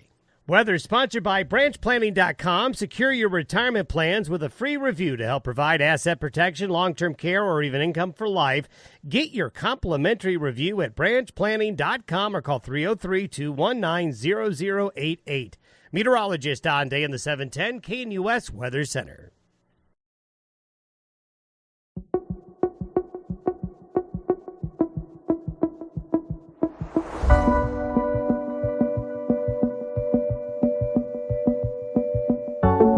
Ow, ow! We are sending those wolves to another location. Colorado wildlife officials are relocating 2 reintroduced wolves and their pups after a series of livestock depredations, the Denver Post reports. No, it's a setback for the historic and controversial reintroduction program launched late last year. The pack of wolves, called the Cooper Creek Pack, will be captured from the wild in Grand County. Colorado Parks and Wildlife announced Tuesday night the agency did not disclose where the pack will be moved to, citing the need to protect the wolves and the staff.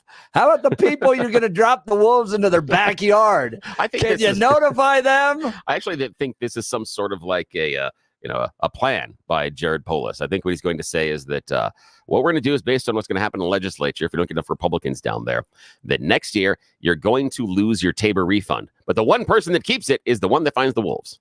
It'll be a hide and seek thing, like a scavenger hunt. If you can I find thought out where maybe we he's took the going to drop rolls- him in Heidi Ganal's backyard. No, How dare you challenge me? Here's some Yes, wolves. Have some wolves. You can work with some dogs. Yeah, just put them in the backyard of Heidi's house. That seems fine. This is the great part is they talk about it being a setback.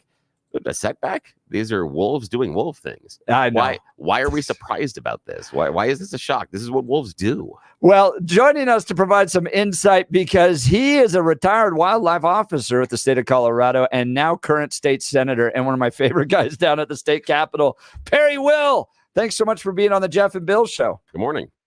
Oh, thank you. Thank you for having me.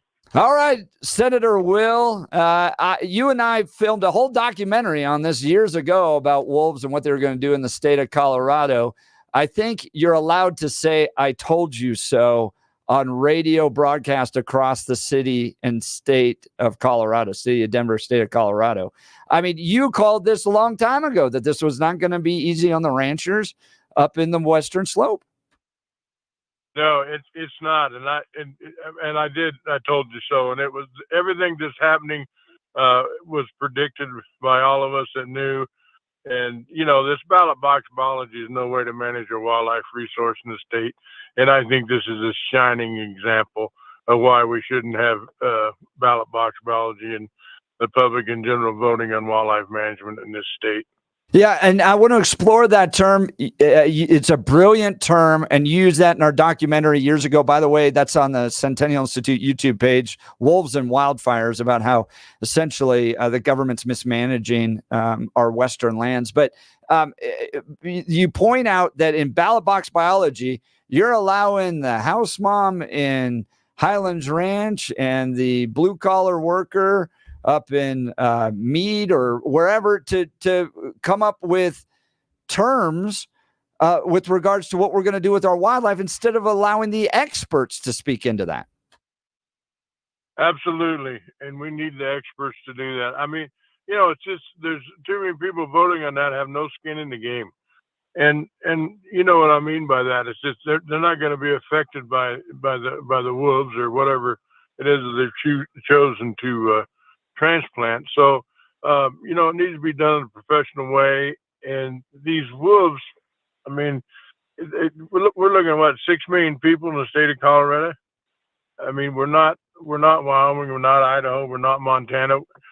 We don't have the room for them. It's whether you love wolves or hate wolves, as you said, it's not fair to the species because they're going to be in constant conflict.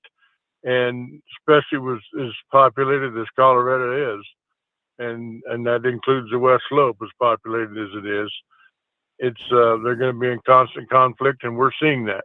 Yeah, and one of the things you pointed out when we spoke previously that was exactly right, because you have this background as a retired wildlife officer, was that, yeah, you can count the dead cattle, the dead sheep, and say, well, that's an issue, but the stress that's now put on livestock, knowing that there are predators like wolves around, results in not putting on the weight that they would traditionally. Sure. Therefore, when they go to sale, they're not making the money for the farmers and ranchers collectively as a result of this. So you let somebody in Boulder or downtown Denver make a decision that affects the livelihoods of all the ranchers throughout the western part of the state of Colorado. And it's a lot bigger than just counting the amount of dead sheep or cattle. It's huge. That's well said. It's a lot bigger than that. And let's don't forget our sportsmen and our hunters and our outfitters and all that across this state too that make a living doing that, and it has a huge impact on them as well. Now, this ballot initiative that passed a few years ago that allowed this to happen, this was statutory. It wasn't constitutional. There's no constitutional right to wolf introduction in the state. So what can be done? You're a lawmaker down, you're at the state capitol, you're a state senator. What can be done to try to roll this back? Well, I don't know if you've noticed, but it's 46-19 in the House and 23-12 in the Senate. So it's pretty tough. This is not something that Democrats are looking to address? I don't think so. No. I mean, and you're correct. It was statutory. And that's why, we get so much a lot of blame on CPW or DOW, my old agency, but that was dropped in their lap, and it's statutory and it's the law. They got to do it, and so. I mean, I think they could have done some things a lot better, right? In my estimation. First off, I'd say I think they should let the field ops handle everything with the wolves, but it would have been handled in a much better manner. But the secrecy, and I think you mentioned this wolf hide and seek, and that's I read, was reading yesterday about we're not going to tell you where they're going. We're going to have a town hall after we do it, right? Yeah. And not telling where we're going, and that's I don't know. It just it makes people not trust the government, and I've even seen myself is that some of this is some of the angst over all this. It's no longer about the wolves. It's about government. Oh, I would agree with you. Perry Wills, Colorado State Senator, joining us, has a lot of background in wildlife management and also down there fighting the good fight for everybody here on KNUS. We appreciate you. And I want to talk to you about the statement where you said you don't think the Democrats want to change anything that's going on with the program. Does that mean that myself, Jeff, and our listeners should draw the conclusion that the Democrats believe this program is working perfectly and is exactly doing what it was intended? Is that the conclusion we should draw, that they think this is fine? I think it is. I mean, the majority of them, yes. Oh. Now this just tells us why we need more R's down there at the state capitol. Because just like you talked about, that if they would have listened to someone with your experience and understood who should be involved in the choices and the management of these animals, they're going to make better choices. And maybe they wouldn't be setting up shop right next to a fast food place because it's easy to eat and then going to snacking on little sheep later on. Yeah. A good analogy. Senator Perry, Will, I want to ask you about the upcoming ballot initiative on banning hunting of wildcats like mountain lions, those types of things. Is this just another form of this ballot box biology that's coming to Colorado? 100%. And I can tell you, I encourage everyone to vote against that. We do not want that. And we're going to have some real issues if that goes into effect. We need to continue with the sport hunting of cats, and when then we go after bobcats and lion, and of course they say we can't hunt lynx. We can't hunt lynx anyway, so that's not legal. It hasn't ever been. I mean, here in the near history here. So yeah, it's silliness in my estimation. And I can tell you that these lion, they need to be hunted. Because I can tell you, in one generation, they can change your fear of humans. And these mountain lions live among us right here in the Front Range, all across Colorado, and especially western Colorado. So there has to be some fear there with those, or one generation of those cats, and we're going to have some real problems. I mean, it's already a managed process of hunting. It's not like we just allow you to go out there and kill as many mountain lions as you want and they're about to go extinct. No, the whole process is already managed by Colorado Parks and Wildlife to make sure that the numbers stay up and are okay, but they don't get out of control. I mean, it seems, Senator Perry, Will, that at this point, these kind of environmentalist, animal rights folks that are driving these don't want anybody enjoying the mountains anymore, because you might run into a wolf, you might run into a bear, you might run into a mountain lion. The idea of going camping with your family, we're just going to kind of sequester off the Western United States now and let other predators control it. Doesn't it seem like that? It does seem like that. And I did that my whole career with DOWs. I mean, I managed lions, and we had quotas for every unit, and and I mean, the wildlife professionals and those people that do this for a job. I mean, I'm a wildlife advocate. I love our wildlife, but I also want them to be managed. And we adjust it all the time. for different factors that were affecting, say, the lion population or the bear population or deer and elk, whatever. So yeah, we want a robust lion population, but that includes hunting them, and there's things with the quotas per unit. And mandatory checks, so we knew, where they were killed, and harvested and how many and when. I mean, it's the same thing with, it's the bobcats. They have to have a seal, for any take a bobcat in the state. I think we have really good information about it. I think they've been managed appropriately, and I promise you, the lion population has been under good management for multiple years. Yeah, Perry Wills, Colorado State Senator, joining Jeff and Bill live, talking about the fact that our Colorado government is wanting to play wolf hide and seek, taking a problem pack that has new pups and then moving them out of where they are now, but not going to tell anybody where they're going until afterwards. Now, one of the things you just outlined that is really smart, Mr. Will, is the idea of predators and predatory. The bears, the mountain lions, bobcats are apex predators in their ecosystem.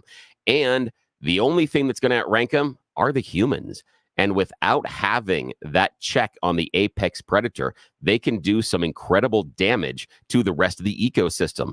And you talked about how good it has been managing the mountain lions and other animals that are predators. Why do you think they've gotten it so wrong with wolves, given that they already had a good example?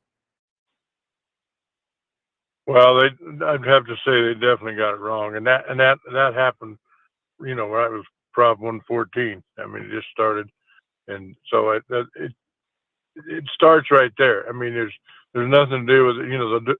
The Professional Wildlife Agency rejected that on 2 different occasions with the Wildlife Commission to not reintroduce wolves, and so we get an end around and get a ballot initiative and get it passed, barely passed, but it passed.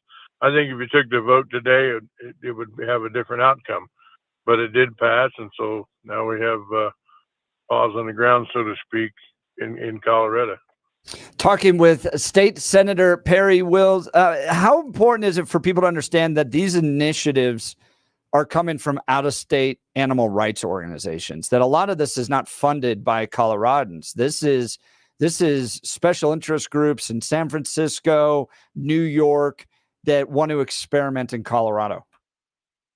Absolutely. And I think on the wolf initiative, I think 81% of the money was from outside of wow.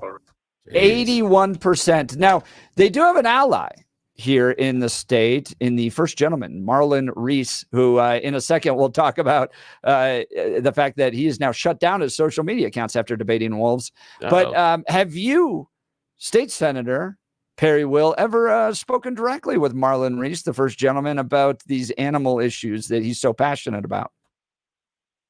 Well, not necessarily directly. I've had some conversations with him. We talked one time at a division commission barbecue. I was talking about bear conflicts, and I offered him up my 40 years of experience with that, about, because they were saying, well, we need to be more bear aware and get more education. And I explained that, if my examples, if you have 10 houses and 9 of them are doing everything perfect and being bear aware and securing their trash and doing everything else, but the one house isn't, you haven't accomplished anything. And that was my experience. You got to have 100% compliance, or the bears don't know the difference, and they still, their behavior doesn't change because they still get into trash or maybe enter a home and get rewarded, etc. So I've had a few conversations, yes, but not specifically wolves or some other, and definitely not lions. I haven't. So. Well, we're going to continue to track this issue. Again, it's going to be on the ballot with regards to mountain lions, wildcats, and a ban on hunting them, which is just going to create further and further problems, more and more problems for the state of Colorado as we try to enjoy the Western Slope. I always thought that the best ad, and they never did it, but they should have, in the wolf reintroduction debate and the ballot initiative there, was to have a family camping. and enjoying it. Oh, Mom, Dad, it's just great camping, all that stuff. I love you so much. Enjoying s'mores. And then they get into the tent, zip up the tent, turn off the light, and you just hear, oh, yep. As the wolves come for your kids. Perry, Will, I really appreciate the fight you're doing down there at the state capitol. We know you got a big day today on the property tax issue, but thank you for taking time to talk to us about this wolf relocation, the hide and seek of the predatory animals taking place by the state of Colorado. Can you find the wolves? Thank you so much, Senator Will. You've been great today. Have a great day. Thank you. All right. I want to get your thoughts on all this. Were you someone that voted in favor of this initially? Did you go, yes, this is going to be great. We're going to add more wildlife and diversity to our state. And I was glad to pull the lever, yes, for the wolves. And now I realize that was a mistake. Look, I just wasn't an expert in this stuff. I get it. Are you somebody that voted yes for that and you still think it's a good idea and you're glad that those wolves are up there? Or were you somebody more like me that's been a hard no on this all along? And I get to say, I told you so. 303-696-1971, 303-696-1971, or text us on the 710 KNUS app or at 720-892-6757. 720-892-6757. And if you're up near the accident where the beer truck fell over, swing on by. Yes. We'll be waiting for you. We'll put you on air. You're listening to the Jeff and Bill News Show. Talk 710 KNUS.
back to the Jeff and Bill Show, 8:32 on this Thursday, August 29th. Man, I can't believe we are rounding the corner in August and heading into September here. Kids are back in schools, and the wolves are howling.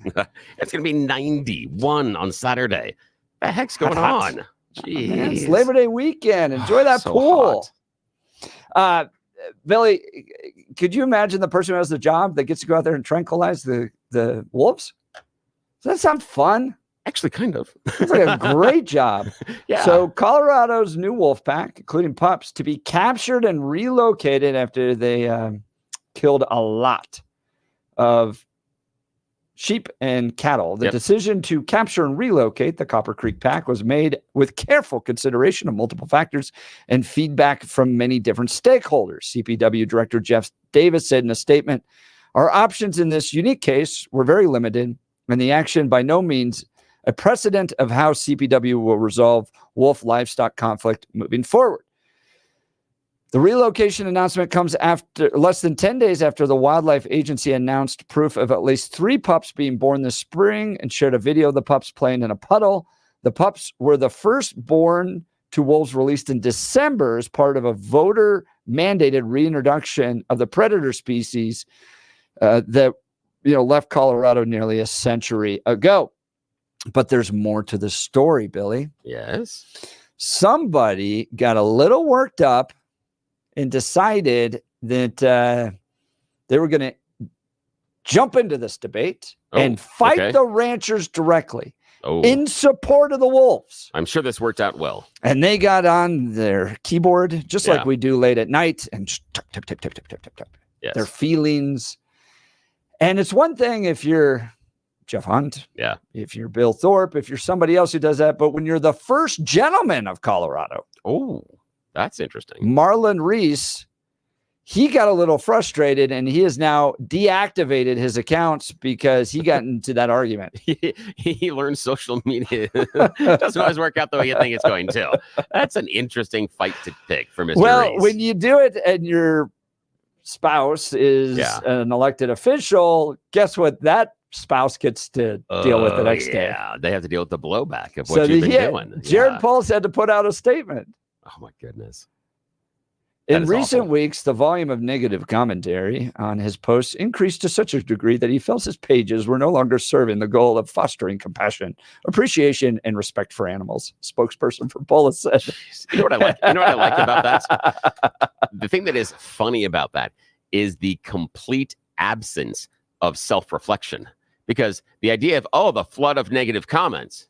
What was the original comment? what was it that set off the firestorm that created these negatives? Do you want to love to hear this one. Absolutely. He wrote quite a bit. Oh, boy. So he decided to go after the ranchers because the ranchers are frustrated over these wolves coming in and killing their livestock and reducing the weight of the ones they don't kill because they're stressed out. Let me ask you if this is a good way to start a comment when you're dealing with somebody. I'm going to do this. I'm going to bring up, we've got Gina on the phone line. And so Gina from Aurora, you're with us, right? Yes. Yes. Okay, good. What I'm going to do is I want to include you on this one as well with Marlon, the first gentleman. This is the social media post. And so you and I together, Gina, are going to react to what the first gentleman said about the wolves. And then we'll chat with you a little bit here in a sec. Okay. Okay. To the here we go. ranchers of the Western Slope from the first gentleman. Your industry is no more important to the economy of Colorado than any other industry. Ooh. Oh. Yeah, I'm feeling the same way you are, Gina. That's a bold open. I am going to put you in your place. Wow. Do you know of a lot of politicians and their spouses that go out there and address the plumbers union, for instance, and they begin by saying, your industry is no more important to the state of Colorado than any other industry. In fact, I have no idea why I'm standing here in front of you all right now. Who did this to me? And they should be fired. Gina, what do you think about that? He wrote, hold on, let me continue. Okay. He wrote, the truth is, I don't care. I don't care what you do or don't eat. I don't care what you think you know and what you think you're qualified to comment on.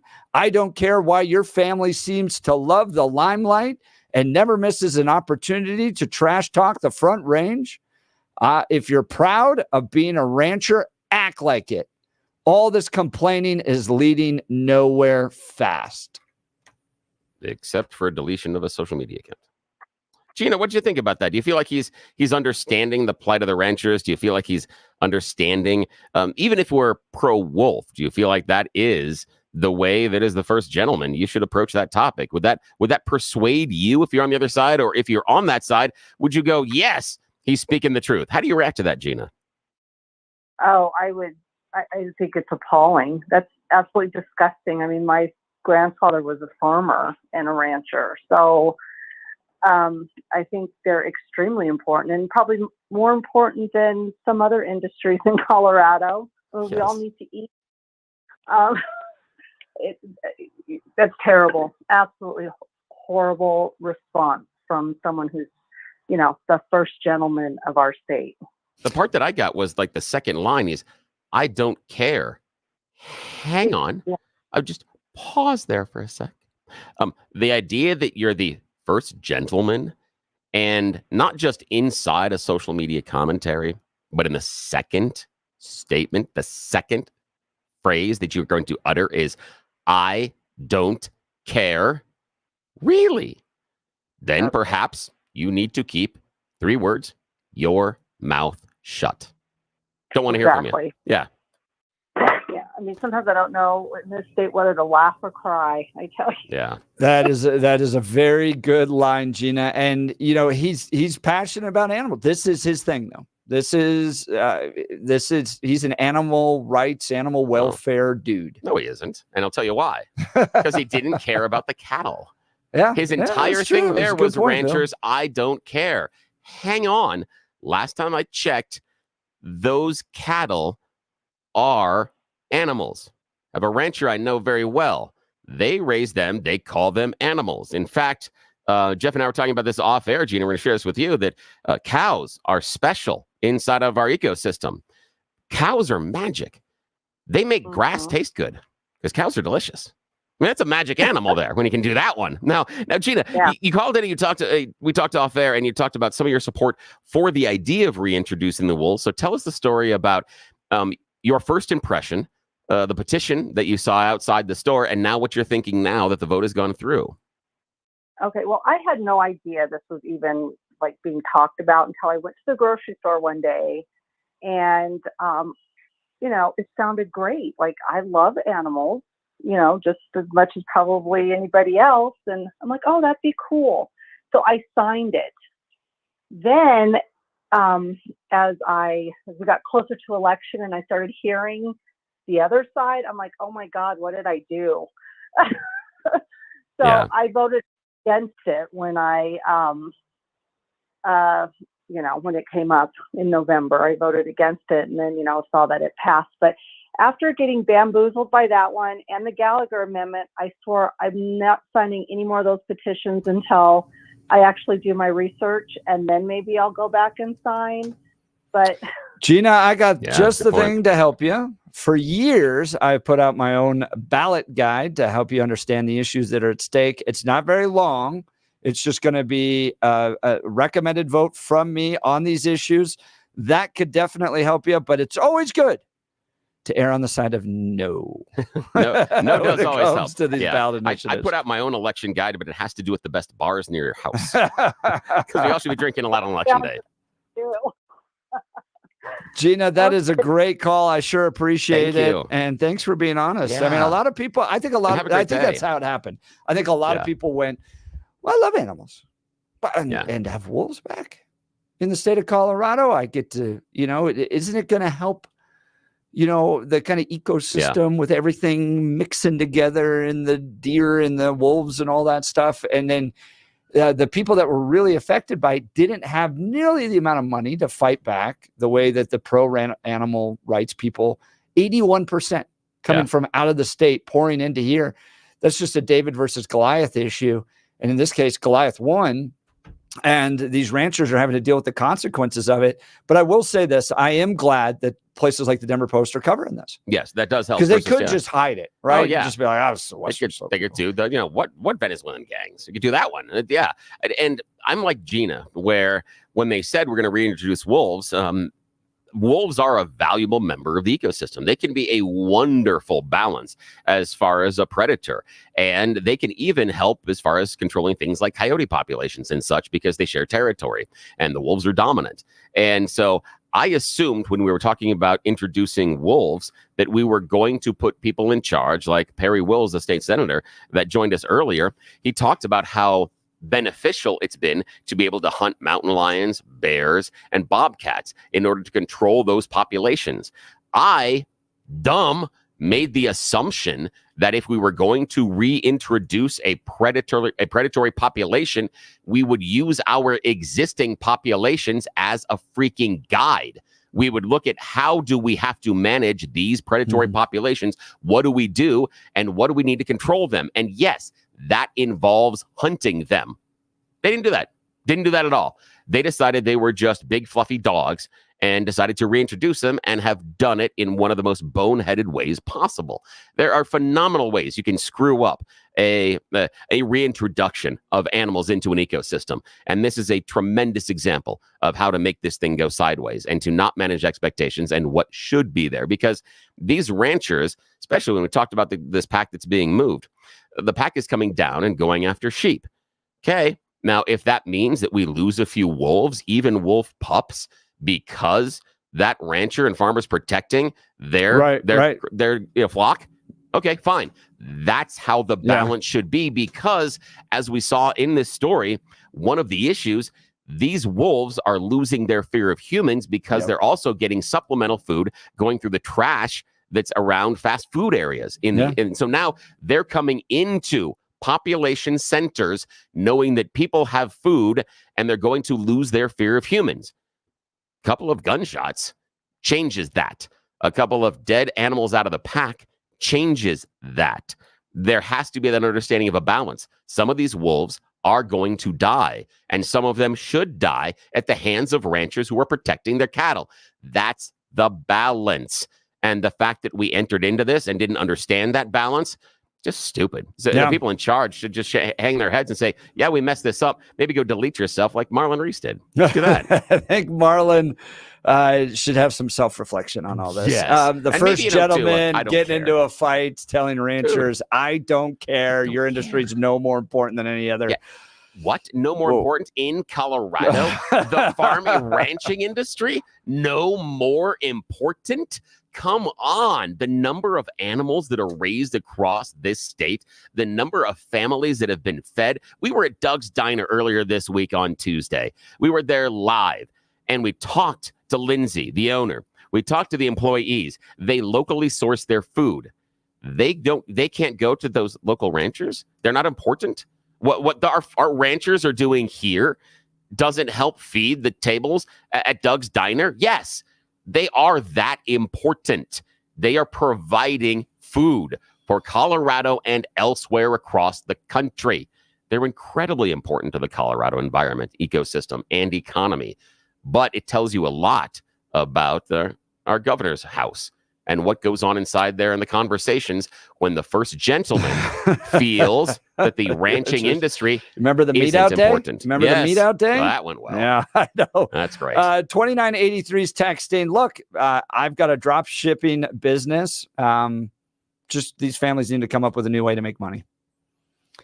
How about we just drop ship wolves? I know. We'll combine two things. Let's do that. Why don't we do those? But to the point being, he's basically like, these families are complaining too much. And I'm like, okay, so help me. I'm going to help you understand what happened to these ranching families. Yeah. Imagine if somebody else voted to put wolves into your drop shipping company. We're going to put them in the lobby of your drop shipping company. And now nobody comes in to use your drop shipping company because you have wolves in your lobby. That would be a similar analogy to what these families are having to deal with. So 2983, I don't know. Maybe have a little bit more sympathy. Imagine this, maybe with your drop shipping company, where you drop the stuff off. What if you just have to leave it on the ground outside in the open so anybody can come along and pick it up? How good is your company going to survive when you have your product being taken away from you? What about with your drop shipping company? When you show up somewhere, you have to leave the keys in the truck and walk on out and leave it there for a minute amount of time. How often do you think that truck's going to go somewhere without you? That's and the we issue mandate it by law. Yes, that's the issue here. It's the impact on how they are earning money. I understand they just need to do something else, but I'm hoping then you're going to be able to start digesting grass because that's what you're going to have to eat. Don't you understand? This is about food. All right. He's asking us, are we asking him to call in? Absolutely. I'm we calling are. anytime, please. I just gave you the phone number, Chief. Give us a call. All right. We'll continue here in just a second. I want to talk to you all about my friends over at QC Kinetics. Pain from arthritis is just awful. Bone on bone, constant pain. It robs you of so much of the stuff you love to do. But there are effective ways to deal with that pain. And I'm not talking about drugs or surgery. Listen, there are exciting new cellular therapies that can get you lasting relief. And the place to go? QC Kinetics. QC Kinetics uses cutting-edge treatments that accelerate your own body's natural healing properties, revitalizing your joints so you can move. Again, if you're living with chronic pain from arthritis or injury, you need to know steroids and surgery and pain pills are no longer your only option. Learn how QC Kinetics can use advanced regenerative medicine to treat the pain, enhance your joints, restore your mobility, and give you long-term relief with no downtime. The local medical professionals at QC Kinetics are ready to help you get your life back with regenerative, restorative cellular treatments from or all for your achy joints. This is the future of medicine. Call for a free consultation now at 303-900-8986. That's 303-900-8986 with locations in Aurora, Superior, Colorado Springs, and Highlands Ranch. Joel here and the sales team works with QC Kinetics for his back. He has been hiking around and enjoying his summer in ways he hasn't in years. Check out QCkinetics.com. All right, we'll continue with the Jeff and Bill Show. News Talk 710 KNUS.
Welcome back to the Jeff and Bill Show. The Wolves are not working out so well. So they're relocating them secretly, blindfolded via helicopters. You're paying for all that. And the state's not going to tell you where they ended up. So downtown Boulder, maybe? You voted for them. You can deal with them. All right, let's go to the phone lines. Janice Walsenberg, you're on the Jeff and Bill Show, News Talk 710 KNUS. Good morning, Janice. Yeah, good morning. I grew up on one of the biggest ranches in Colorado, and predators were always a problem, and the cowboys were ordered to shoot anything, right? Because they killed cattle and killed calves. My husband and I did ranching at the time when the land developers had moved into the southern Colorado, started buying up these ranches. So we owned no land. We were only able to lease land. And we had a small little operation, about 35 head of cattle. And if you lose more than 2% of your calf crop, you're at a lost year. So one night, a herd of a pack of coyotes came out and got in our little herd in the spring after we had calved. They killed 5 of our calves one night. Boy. And that was the end of our profit for that year. And we were a poor family. We had 2 kids. We didn't own any land. So that's just how it went. Wow. So you get it. You understand what a lot of these ranchers are going through, losing their livelihood as a result of voters out of Boulder and Denver deciding this for them. Janice, really appreciate the call. Thanks so much. Jacqueline and Jay will continue the conversation. Stick with us. You're listening to the Jeff and Bill Show. News Talk 710 KNUS. Wolf, hide and seek.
It is 9 a.m. in the Mile High City. Good morning, Denver, Colorado. You've tuned into the Jeff and Bill Show on 710 KNUS. I'm your co-host, Jeff Hunt, along with Bill Thorpe, bringing you the freshest insights and hottest takes from the right, left, and center. It's a beautiful day in the greatest country in history, and we're gearing up for a whole nother hour of engaging discussions, critical analysis, and most importantly, your calls and texts, because this is where Denver's voice is heard loud and clear. So grab a cup of coffee, Denver, and let's dive into the issues that matter most to you right here, right now. During the last hour, and we'll continue because the phone calls are full with this fact that the Colorado Parks and Wildlife are having to relocate some wolves.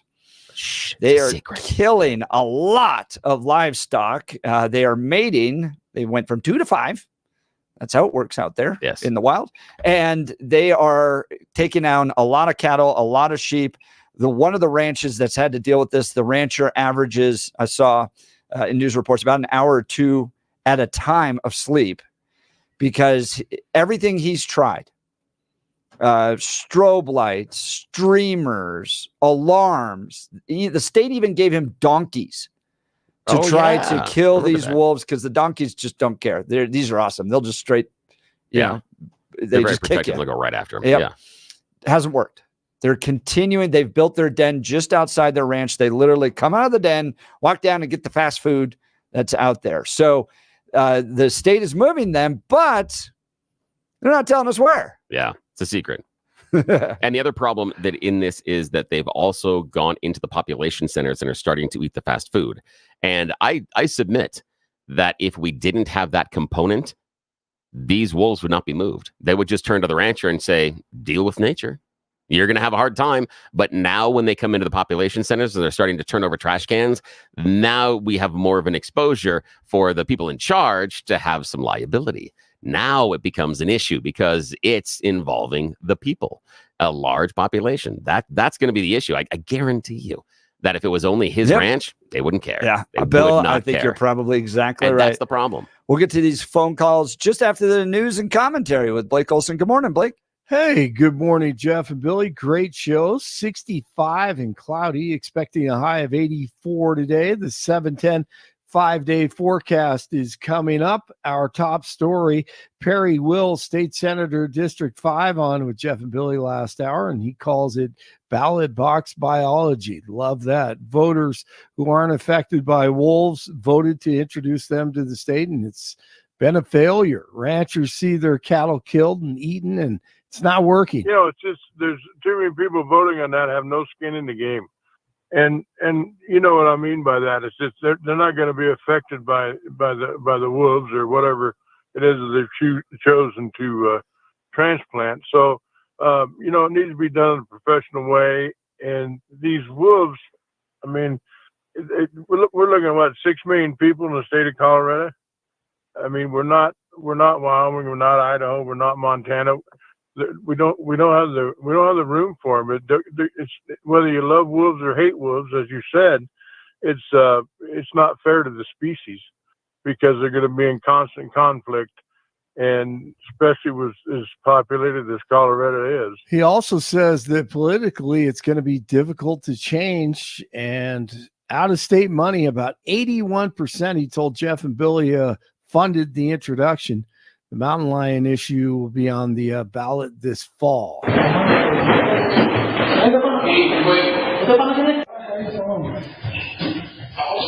All right, new video going viral and broadcast stories worldwide showing the Venezuelan gangs walking around with weapons and flexing their muscle in the Aurora apartment complex that the award winners talked about, almost 2 weeks ago, actually, a week and a half ago. And last week, Aurora police say they're aware of some gang activity in the community, but it's isolated.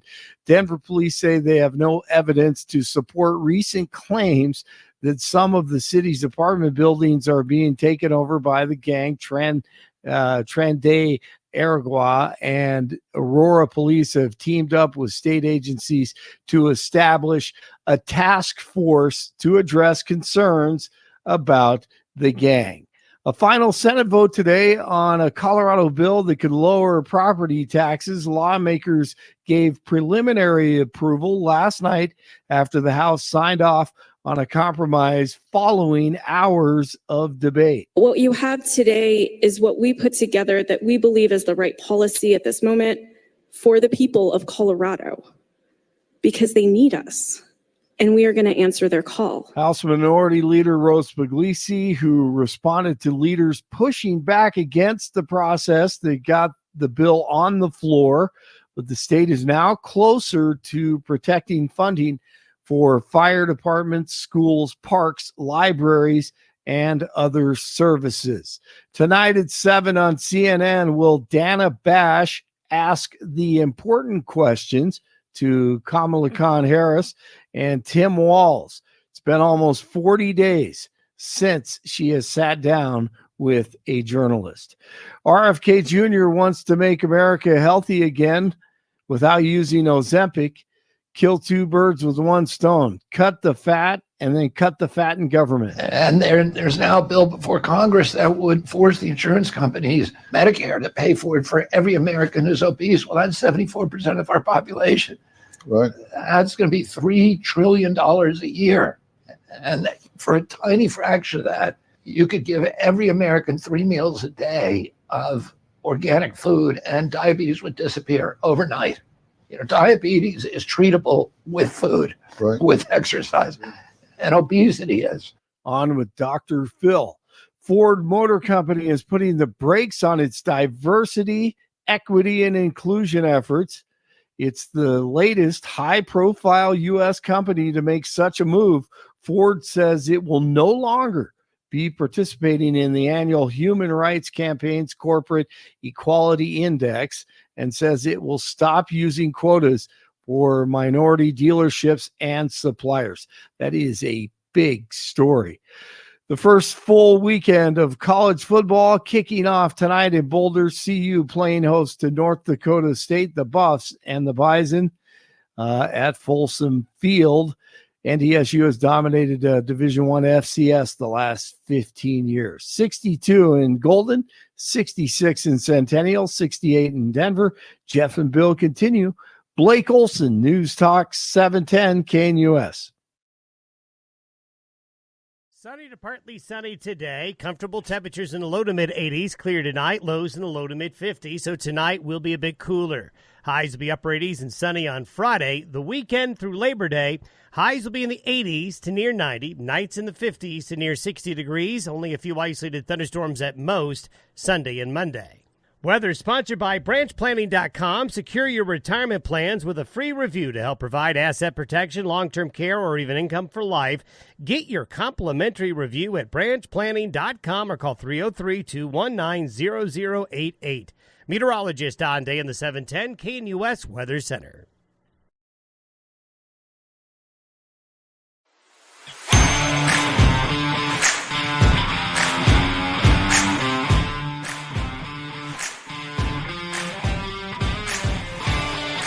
Welcome back to the Jeff and Bill Show. Because the phone lines are hot, we'll continue the conversation about these wolves. The Cooper Creek pack being relocated because they killed too much livestock, and I think we're starting to get into the cities as well. So being relocated to a secret location, we don't know where.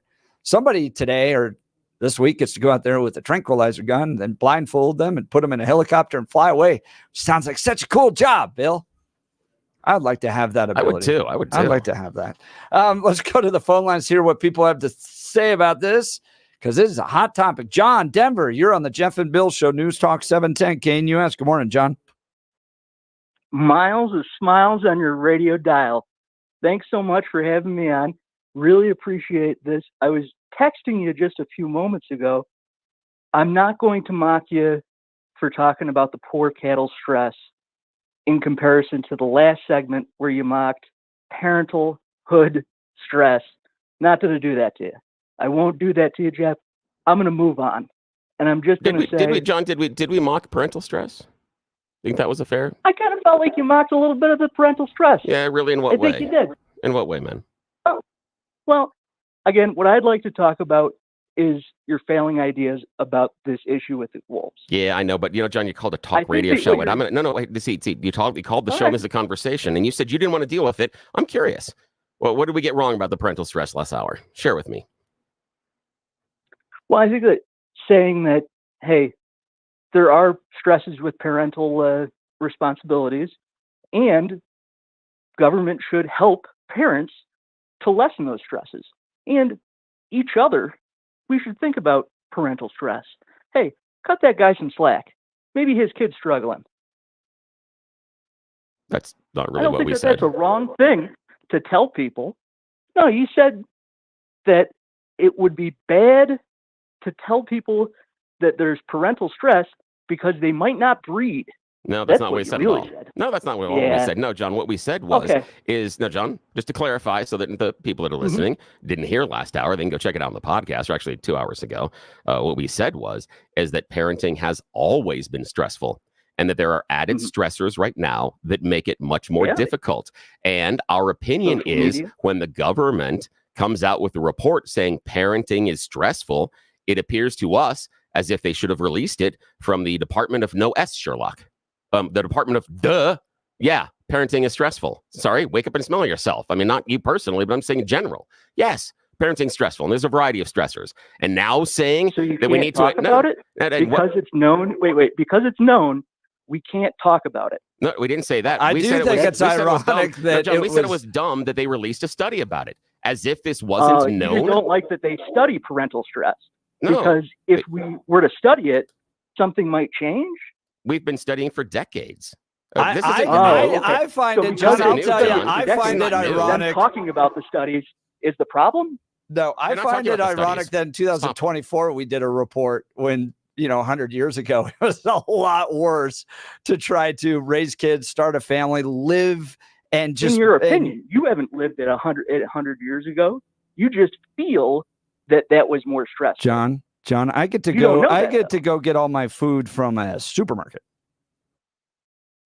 150 years ago, you had to raise your own food, kill your own animals, deal with all that. I just get to swing by Mickey D's after the show here. So yeah, life was a lot more stressful for people 150 years ago. Think that it's still you don't think that there's any stress with having to drive to that Mickey D's or the increased amount of sodium that you're having ingested. Never said that. So there's a different stressor. But nothing in the government report had named any about that, John. That's the issue. So the thing that you're putting as a pain point is I think we should all toughen up a little time. bit. I like the idea of toughening up a little bit. John, I think you should toughen up a little bit. Now let's talk about You know wolves. how I would toughen up a little bit? I would toughen up by allowing wolves to interact with nature. Okay, how many wolves are in your backyard? I would estimate 0. Right, but you just said that you would allow it. Yeah. So you'd allow wolves to live in your backyard? I don't think that they would because we don't have really anything for them to eat.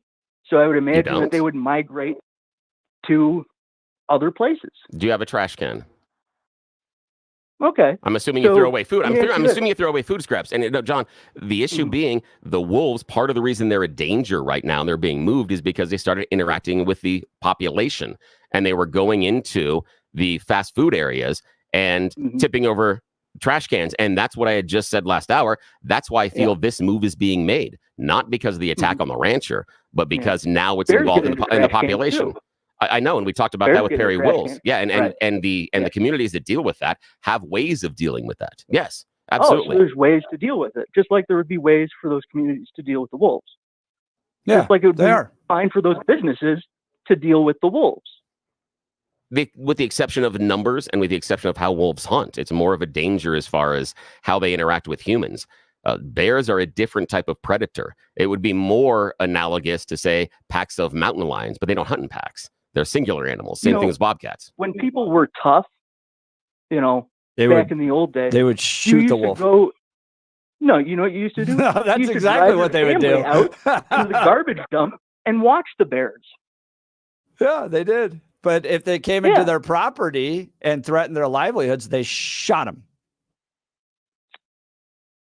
I would say for a black bear, that'd be a pretty dumb idea. You're going to have some terrible meat and it's going to smell. My idea would be throw a rock at it.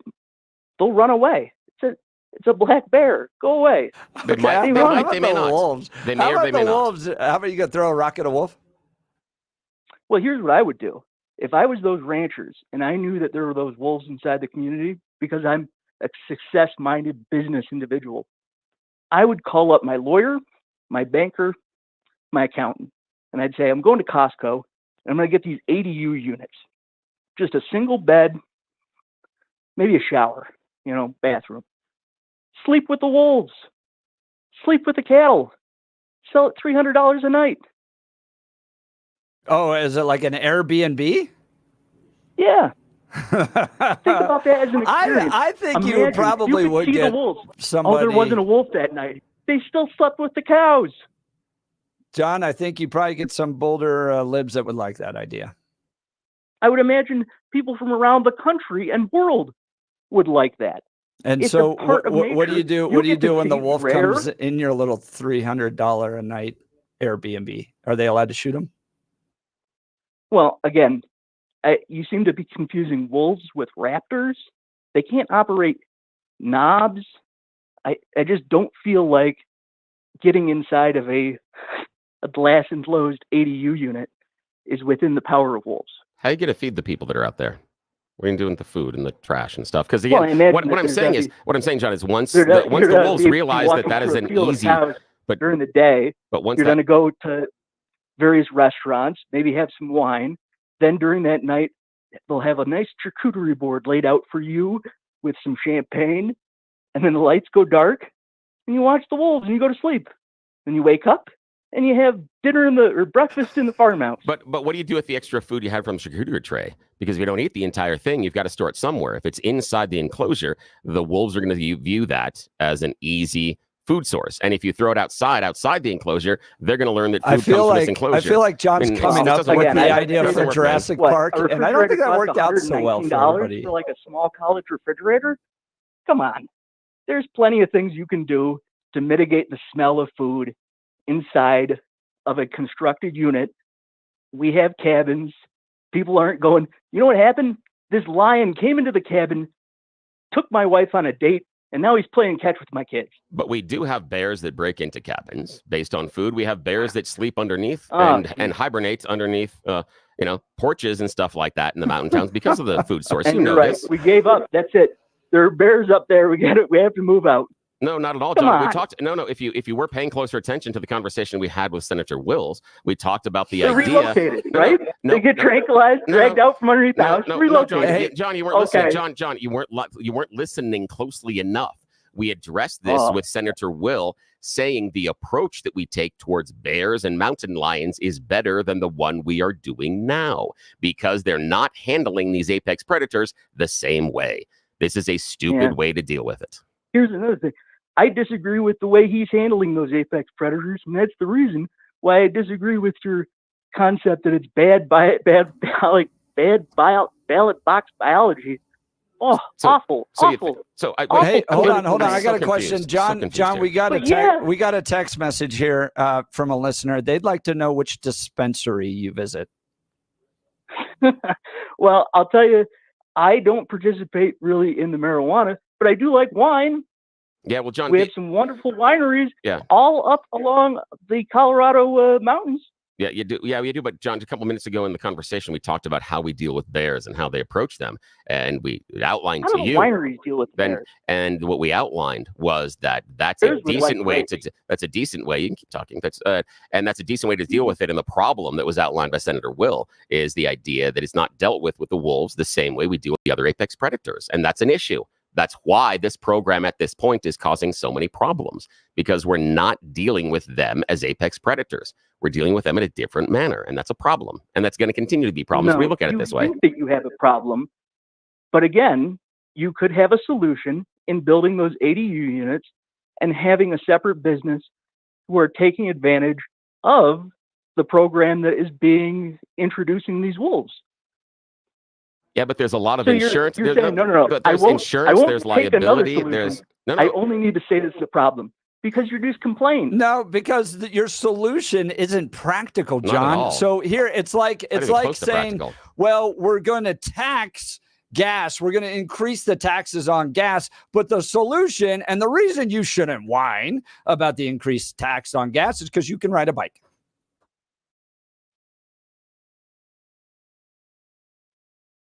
Did we lose John? I think we did. All right. Oh, well. Okay. That's it. Well, That's fine. John, that was fun. That was a lot of fun. I mean, the idea that, just change. You ranchers, change your entire business model, adjust your life, and fix things, and stop complaining about the fact that somebody else, not near you, voted to put wolves in your backyard. Just change your entire lifestyle and quit complaining. That was John's answer. Well, the interesting part is that when they're relocating the wolves, the one thing that John didn't do is offer to change his housing situation and lifestyle in order to welcome the wolves into his backyard. Yes. He wanted someone else to make it. Right. The other part is when he's talking about, just go and buy the little tiny home, set it up on your property.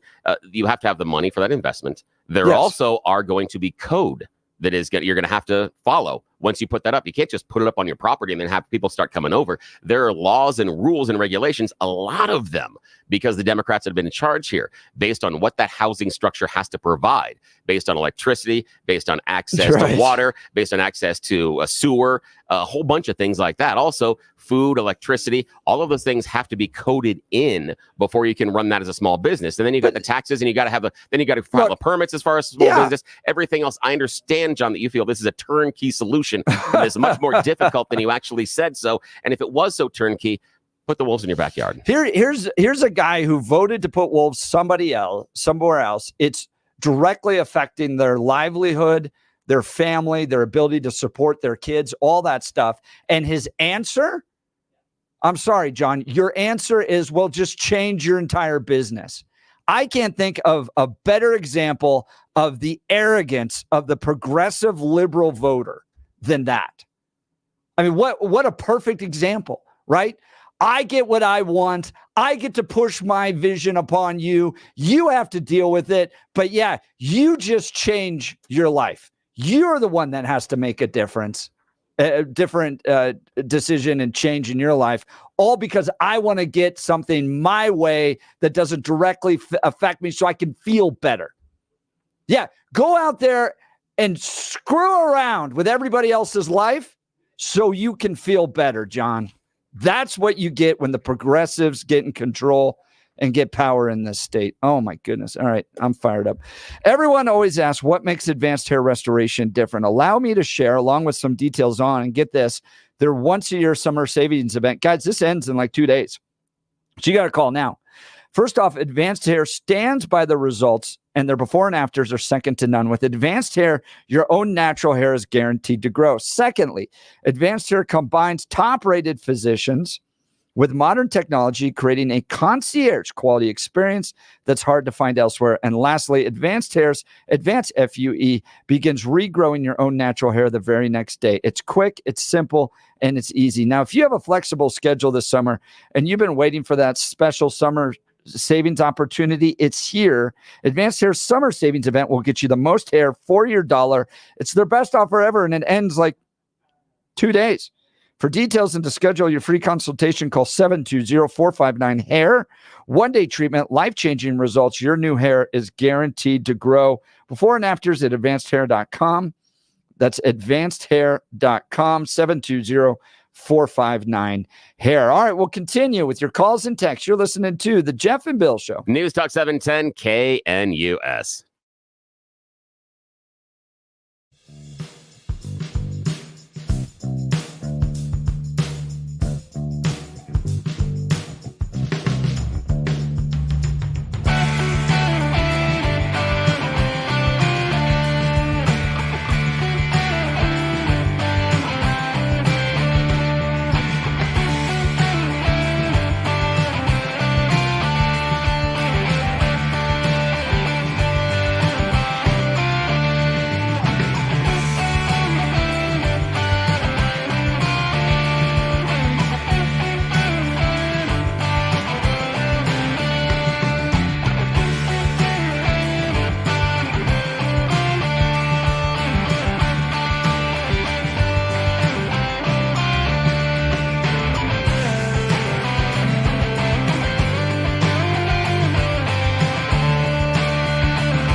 Welcome back to the Jeff and Bill Show. I'm telling you, this issue I thought was just going to take us an hour, Billy, but the people are fired up, and you got to give the people what they want. Yes, we do. So what's going on? The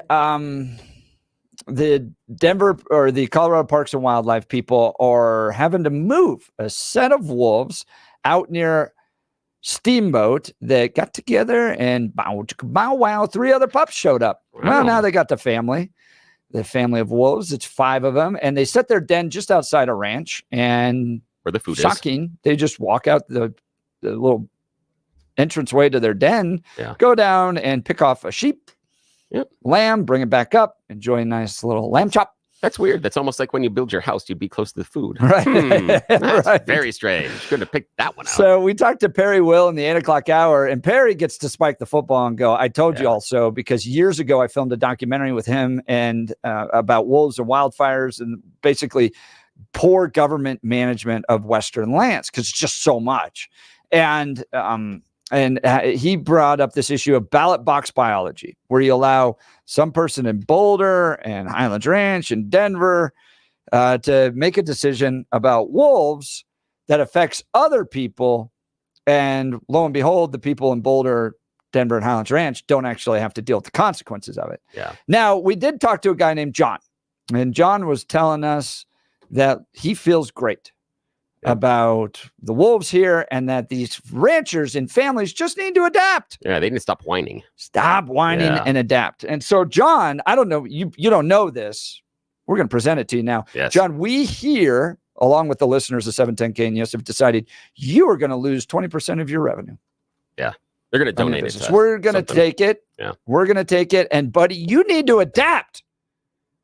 You just need to change, man. Yeah. Maybe what we can do is you can go out to the Costco or something and buy one of those little homes and put it in your backyard, and then have people come over and stay in your backyard, and maybe do that as an Airbnb. Maybe that would be the supplemental income. I love you. Way to square that. Thank you, sir. Thank you, my friend. Thank you. This is why we get along Just so go well. buy a little house. Yeah. That's what John told the Why not? ranchers to do. Why not do that? So they could drink some wine. They could watch the wolves outside their little glass enclosure. And you know what they could do is that, John, I mean, if you really wanted to lean into this and make this an experience, you and maybe your friends or family could put on a little entertainment show for them at night. Because you said, they get out there and watch the wolves. They could. Maybe you guys could do like a Punch and Judy thing, a puppet show. Adapt. Maybe Self-responsibility. You guys could set up a screen in the backyard, and you could show like Fantasia or something every night. You know, they got movies as they're sitting out there. I'm just saying, be creative in order to supplement your lost income, just like you were advocating for the ranchers. Because to be fair and equal. That's right. There you go. And we feel good. Like he feels good about, we feel good. That's why we are taking 20% of your revenue. Yes. All right. Makes me feel so much better. Phone lines. Jacqueline, Sydney, Nebraska. You've been very patient. You're on the Jeff and Bill Show. News Talk 710 KNUS. Good morning. Hey, morning. Oh, you two are on fire. Let me tell you. I have to say that John, he exhausted me. I had to go get another cup of coffee. I understand. Well, let's go forward. I grew up in Colorado in the 50s, the 60s, and the 70s. And I lived 20 miles from town. We had horses, cattle, and even sheep. My grandfather lived farther out, and we had about almost 12,000 acres. I will tell you now that there isn't a spot up there, a tree or a shrub that doesn't have a house under it. And we never saw wolves. We never saw any of that kind of stuff. We never saw any bears. You had to go look for them. Now, when you put a house under every tree, and a millionaire builds a house in the mountains of Colorado, and they want to change the way they live, they come here for the free life, the good life, the Colorado fresh air and sunshine. Well, where does the wildlife go? They go down. They get away from that. When they run them out of their own natural habitat, what can you expect? Amen. That's exactly. Right? What can you expect? Exactly. You know what? If they want to relocate, get rid of all these illegal Mexicans, get rid of all these illegal drug dealers, all of these people, and relocate all these millionaires with homes in the mountains. get rid of all of that. I would rather see them relocated than our wolves. Because Jacqueline, if we had wolves, I love what you did right there. Millionaire I like relocation. The idea that wait, your house is infringing on the new wolf population, Mr. and Mrs. Millionaire. We need to relocate you. In fact, we're going to pick up your house and relocate you. I hope you enjoy Commerce City. It's going to be great. You guys get what I'm saying. Yes, 110%. You had to go looking for that stuff. Even when they never killed our cattle. Well, it was rare when you had a bad winter, a hard winter. But they're a natural predator. I mean, they hunt deer, they stalk deer, elk, whatever. But when you come into Colorado by the millions and you encroach on where they usually their stomping grounds, what can you expect? And it used to be rare. My grandfather had a hide hanging on the side of his shed, and it was a wolf hide. And he said he got that when he was a young man. He hadn't seen one then. My grandfather died in 1963. Wow. So I'm just telling you, to have that kind of problem now, it was rare back then. And that was a trophy. Here in Nebraska, they hunt coyotes like crazy. A coyote pellet, I think you get $45 for a coyote pellet. But I've ran over two going to town.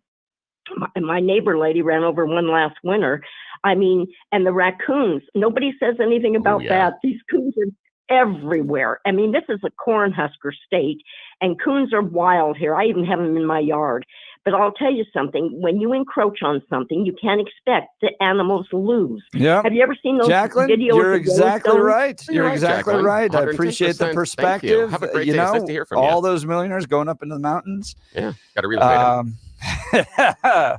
Boulder or Aspen. Aspen's going to be super Beaver happy about Creek, all that stuff. Let's relocate those guys anonymously with tranquilizer darts. All right, let's go to Jay Sterling. You're on the Jeff and Bill Show, News Talk 710 KNUS. Good morning, Jay. Good morning, you guys. And thank you again for being the people that you are. You guys bring a light to what reality is, or we try to. That's why I listen to you and a lot of other people. That last lady, she was spot on. Oh, she is. Just move the millionaires. Yes. Did you see that they want to? I'm a farmer. I'm a farmer and a rancher myself. So therefore, I understand. But can you imagine if they said, I'm asking both of you, if they said we're going to release all the people that are intelligent enough with computers and stuff, and they're going to rob your businesses, and we released all those into people that own a McDonald's or a Walmart or whatever have you, just any industry, we're going to release those type of things into what is going to personally affect your income life, your personal income. Yep. I mean, that's what it is. Yeah, and that's what they don't get. And that's, to my point about John's feel good, he feels good. We've released wolves back into the environment, and, everything's going to get along well. Well, no, he doesn't have to actually deal with the loss of revenue. And then to say, well, just adapt. Farmers. Put up Airbnb. It was a perfect encapsulation of the way progressives think, where they're willing to burden everybody else just so that they can feel better about their lives. Yeah. It won't hit them, I don't think, until it gets into their backyard. And that's kind of what I meant by that, saying, okay, you got to go check your bank account every half an hour to make sure that you ain't getting robbed. You got to go check your whatever every so often, make sure you ain't getting robbed of your profit. Now, most people just have a job. They get a paycheck every 2 weeks, whatever have you. We don't get that. That is our revenue at the end of the year. I mean, it's an 8-month deal. Oh, that's Jay, that is an excellent example of things that people don't really understand about farming and ranching. There's an expenditure on the front end, and you go months without revenue, and you may not know what your end revenue is at the end. And there are all sorts of external factors that can impact that paycheck. I mean, imagine, I don't think there are a lot of Coloradans that would be willing to say, hey, you're going to go to work for the next 9-10 months, and maybe you're going to get paid X at the end of that time, or maybe it's going to be Y because things are not going to go so well. No one to take that deal. I got to ask you a question in the midst of you saying that. It's like us farmers. You can sit there and work your tail off all year, and then all of a sudden, within 10 minutes, here comes a white combine, hailstorm. Yep. And just kills everything you just worked your butt off for. all the time, all the effort, all the gas you spent plowing the field, all the water you spent making sure that stuff grows. If you did natural or pesticides, same thing there. All that investment gone in a matter of minutes. Yep, that's exactly right. Jay, how you doing this season? It's going to be a good year for you guys? Yeah, it's looking pretty good. It's looking pretty decent.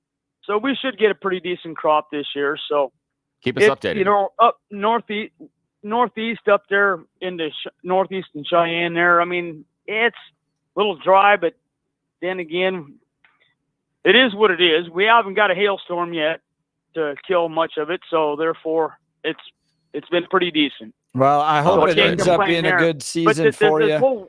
Go ahead, Jay. This wolf thing is it's just asinine to me to hear about this, but people won't recognize one thing. They won't wake up unless it's in their backyard. Like that guy that called in. I don't care if you live in an apartment. I don't care if you live in the country. Nobody understands the concept of anything unless it has truly affected them in their backyard. Yep.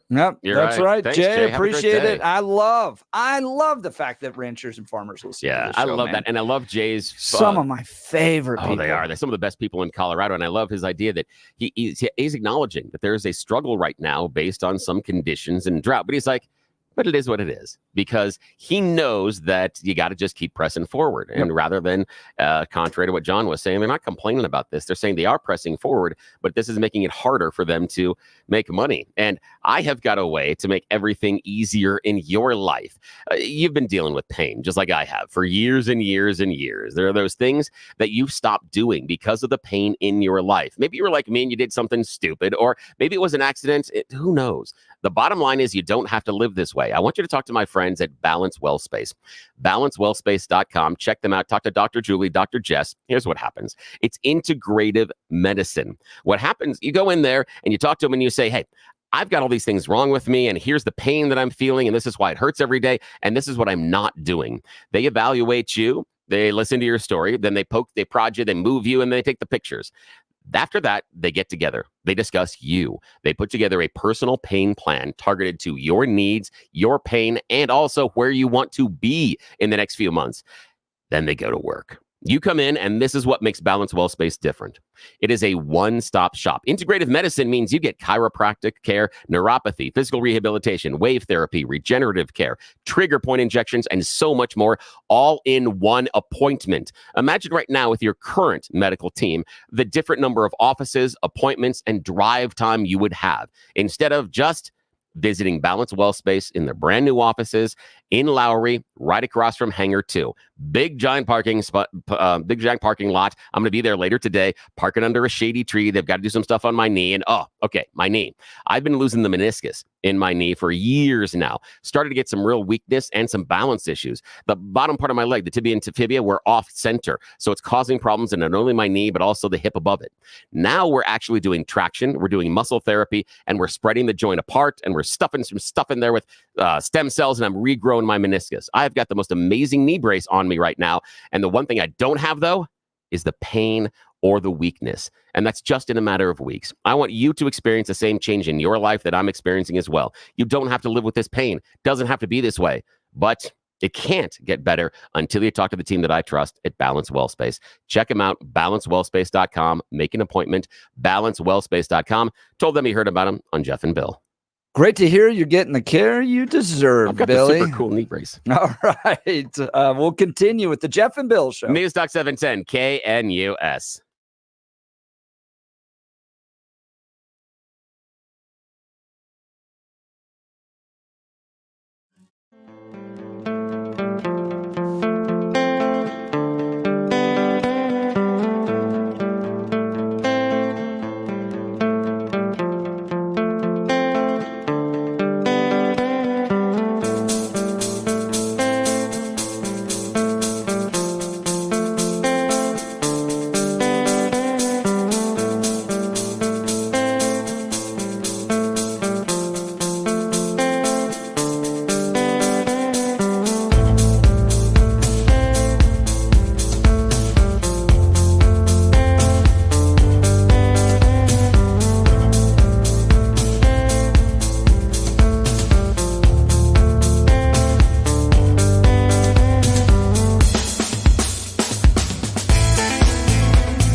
to the Jeff and Bill Show. Billy, we got a little treat for the folks. Yes, we do. Everybody's familiar with Jeff Hildebrand, former Western Channel a worker, also does part-time news here, hung out with Peter Boyles, tells all sorts of great stories, but we're going to start a new feature with Jeff. He is a kind of casual poet, has a great voice, and we are going to start featuring his poetry that is going to be written exclusively for you here on Jeff and Bill. We're going to do it every Friday, but we want to give you a teaser today. Here are his political observations. Biden dropped out. Now our choice is between a wannabe and someone who once had the job but is now a used to be. Meanwhile, calls for unity ring out from Washington's elected. But if you don't unite their way, your thoughts are just rejected. I wonder how they all would feel. I wonder what they'd do if we, the people, would unite and force them to be true. Ask them what they stand for, not what they oppose. Demand to know the bottom line for projects they propose. We're tired of all the lies and hate that spews forth all day long. It's not a case of left or right. There's only right and wrong. And that's Jeff Hildebrand. He's fantastic. And he is going to be joining us, every Friday. How do I get that? We'll see if we can make it available for people and make sure that everyone can have a copy of it. But again, we are going to feature his poetry made exclusively for the Jeff and Bill Show here on 710 KNUS every single Friday. And that's the kind of stuff that he delivers. Tomorrow, what's the message? Tomorrow's message, God bless America. Yeah, strap in. This is going to be really cool. I'm really excited about having him as part of the show. That's amazing, Bill. Yeah, dude's awesome. Tomorrow we've got a great show lined up for you. John Castillo is going to join us. Kendrick is, they're renaming Lucent Boulevard near there. Kendrick Castillo. Thank God. Because one, I had some issues with Lucent. In fact, the company doesn't exist. We got Lucent Boulevard. My wife worked for Lucent. I got stories. You got some stories. I am so happy that they're renaming it for someone that matters, a hero of Colorado. It's fantastic. Great kid who gave his life to defend his hero. Classmates at the STEM shooting. Yep. John and Maria Castillo have been great friends of this station, the Western Conservative Summit over the years. They're going to join us, and then we're going to have all the coverage of the Harris Walls interview. Yeah. Oh, boy. How much Speaking am I of that beer beforehand? truck. Yeah, exactly.